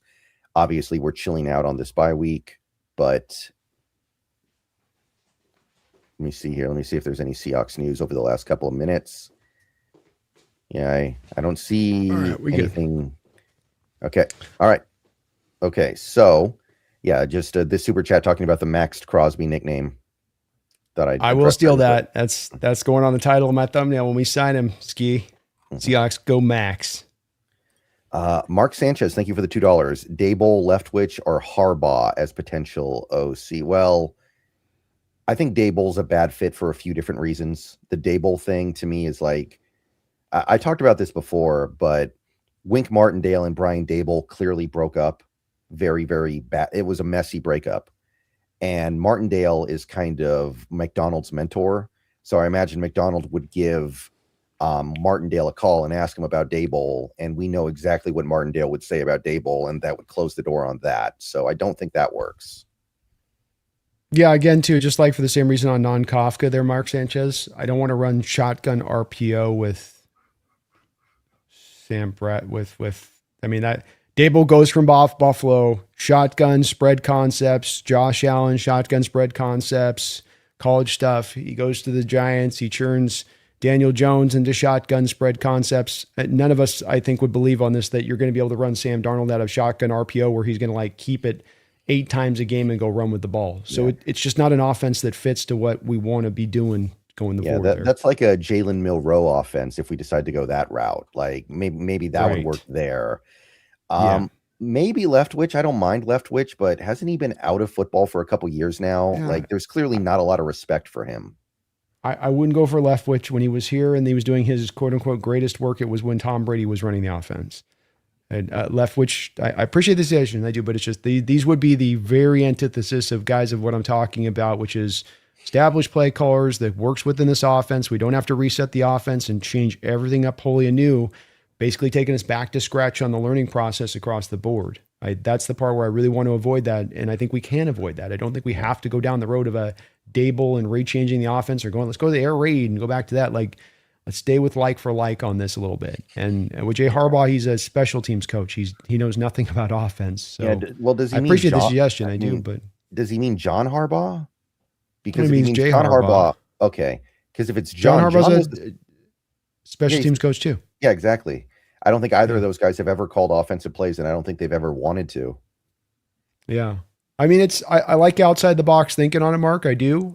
But it's just these. I will be hardliner with some of this stuff with it, where it's like we can't run shotgun stuff with Sam. It's just not. That's not going to be an offense coordinator like that. Bringing Grubb back in from last year wouldn't have been an offense that works for him. It isn't his. Even Gino had at least a background of coming from spread concepts at West Virginia with Grubb when you paired him up. Yeah. There would just be none of that there with Sam. So I get the names, but with Leftwich, it was really the benefit of Tom Brady there with Tampa Bay when he was doing what he was doing. He does not have a great reputation in the league as being a great play caller. Yeah, and Grubb might get fired from Alabama now. He can't even make it in college anymore. Shocker, huh? Yeah. DJJF, thank you for the $5. Is it dark side or dark side? I feel like we need a definitive answer to this important question. Happy Beastquake Day. Yeah, I don't know. I don't know what the proper grammar is here.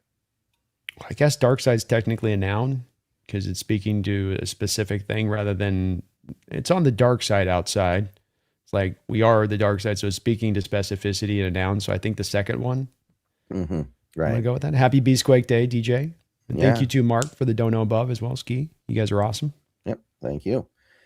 Let's see here. Dylan Sosa, thank you for the $1.99. Which player are you trading for Crosby with draft picks? I think the most obvious one would be Nwosu because you would have less of a needed edge if you're bringing in Crosby, and Nwosu's kind of a veteran edge who does bring some value to the table, and you could offload his contract. Yeah, I think Nwosu could be a guy there.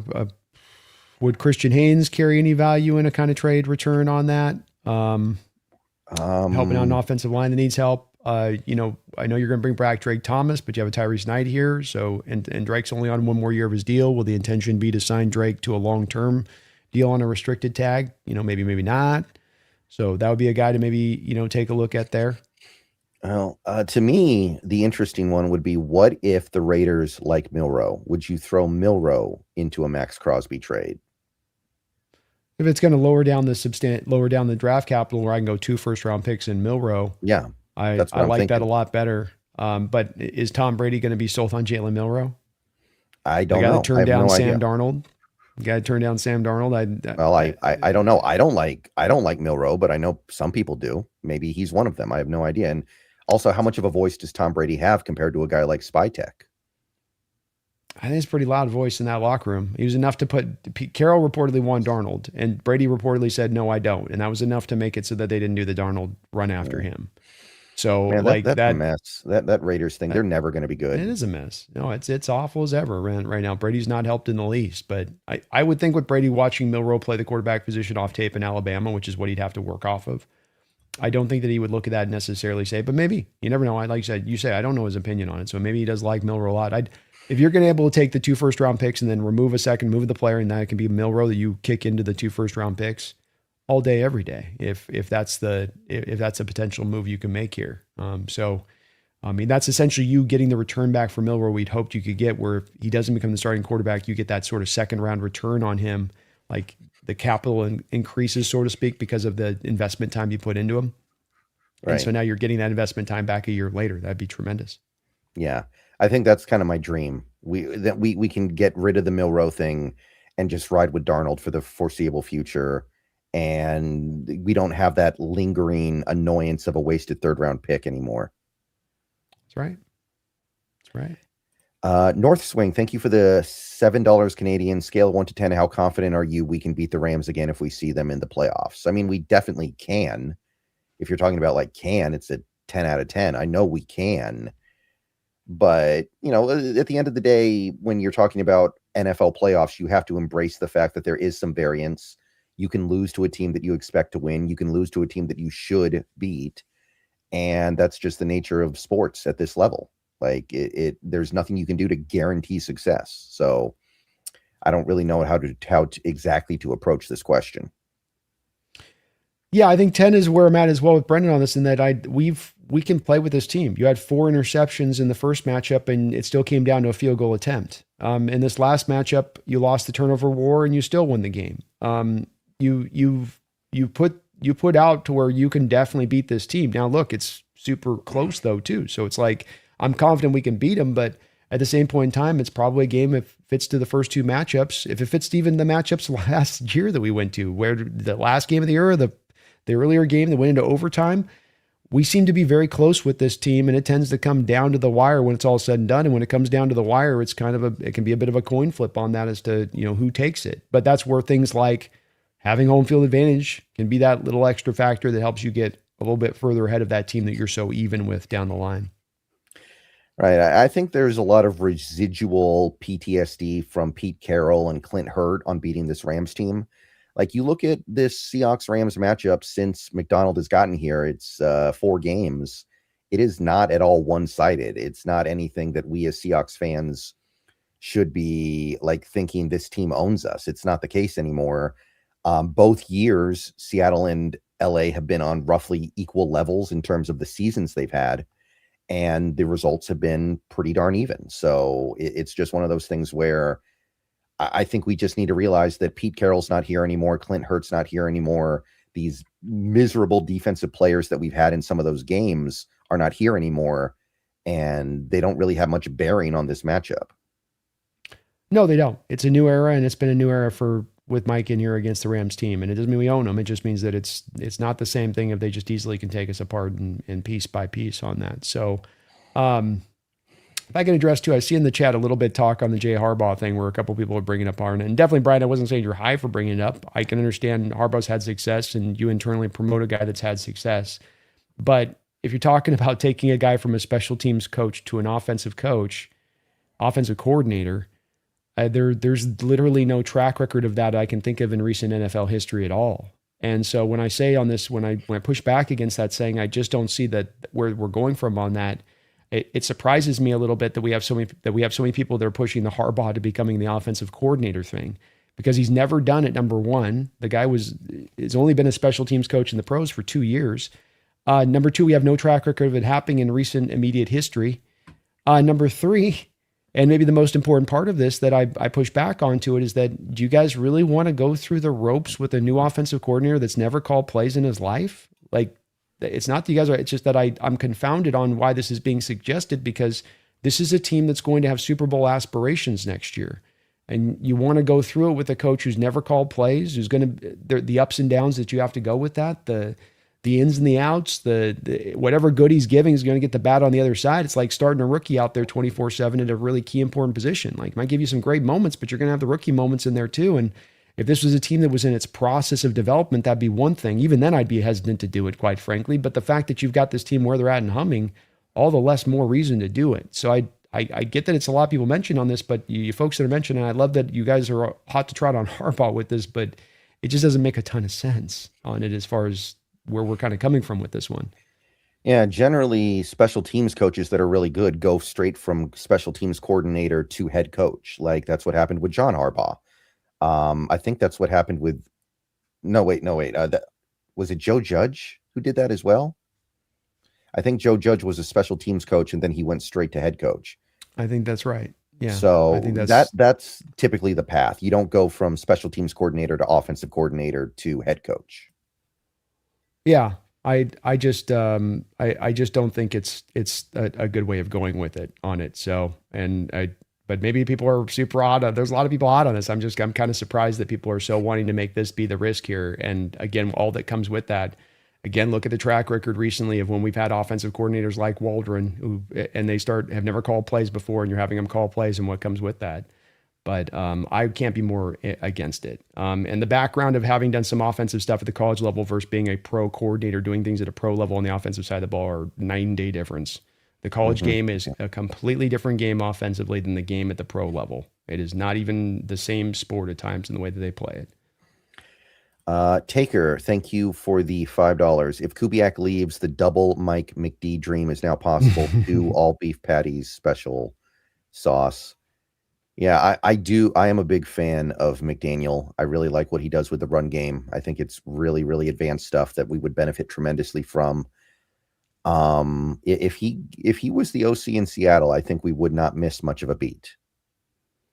No, I think it'd be great. He runs outside zone. He comes from the Shanahan's situation, number one. You just spoke about to how he's a guy that's a forerunner here and a guy that kind of has a very smart mind. I think that he's had a high degree of difficulty having to work with Tua Tagovailoa and getting to where he got him to play, which required a lot on McDaniel's part as far as manufacturing that offense for him. I think he'd feel like he's got the wind at his back if you give him a guy like Darnold to be able to work with no limitations for the position. His pre to post snap motion stuff is second to none in this league. You said his running game is great. I think it is as well. So, you know. Yeah, and remember, he's had a miserable offensive line in Miami that whole time he was there. It would be way better here. And it's not even great here yet, but it would be much better than anything he had in Miami. Agreed. You'd have the continuity he walks into the door with. And I think it'd be the cool thing with McDaniels, I think this would be by far the most attractive job. My only worry and concerns coming back to it on that one is, do you end up outlasting too far when he gets a little bit, remember the old Arthur Smith thing where we wanted Arthur Smith and we ended up on Grubb and we couldn't go with Arthur Smith because he was getting hired by the Steelers because he wanted to make sure he had a job and he wasn't as sure with us because we were waiting on our head coaching job. And right. So this has come up and bit us in the butt before on this, and I hope it doesn't here, but that would be the guy that to me I don't think he's a head coach, but I think he's a grade A offensive coordinator. And I think that he would look at this personnel, JSN on the outside, and the 2 tight ends you have, and Shaheed if you're bringing him back in, and Zach Charbonnet, and say nothing, maybe bring back Walker. I think he'd be a kid in a candy store. Right. I think if we bring in McDaniel, he would definitely want to bring in Shaheed again. I think that's his kind of guy, the speed on the outside. That's his thing. Agreed. Mm-hmm. Kevin Kirby, thank you for the $4.99. People want McDaniel as OC if Clint leaves. No, thank you. He was bad with Miami. Do you think Hawks are lying about Horton injury severity? Oh, first of all, McDaniel was definitely not bad with Miami. He got them to their first playoff appearance in quite some time. and they had the number 2 offense in the league a couple years ago with Tua at quarterback. That has been a very good job by McDaniel. It's just kind of not peaked the way they were hoping. And I think his personality is more of a problem than his actual coaching ability at times, honestly. Yeah, I agree with everything that Brendan just said. And I think the key point he just said about that, just take that number 2 offense that he had. How many offensive coordinators are taking Tua Tagovailoa, regardless of whatever else he has around him, and turning that offense into a number 2 offense in the league? If you watch Tua Tagovailoa, you can see that there are just some grade A deficiencies within his game that you have to work through. And remembering with McDaniel, he didn't sign up and go for McDaniel inherited him like Gannon inherited Kyler Murray. McDaniel had to walk in there and inherit Tua. Hey, we drafted this guy super high. Make him work. Well, he's not the best quarterback for my system. There's some limitation. Yeah, we drafted him high. Make him work.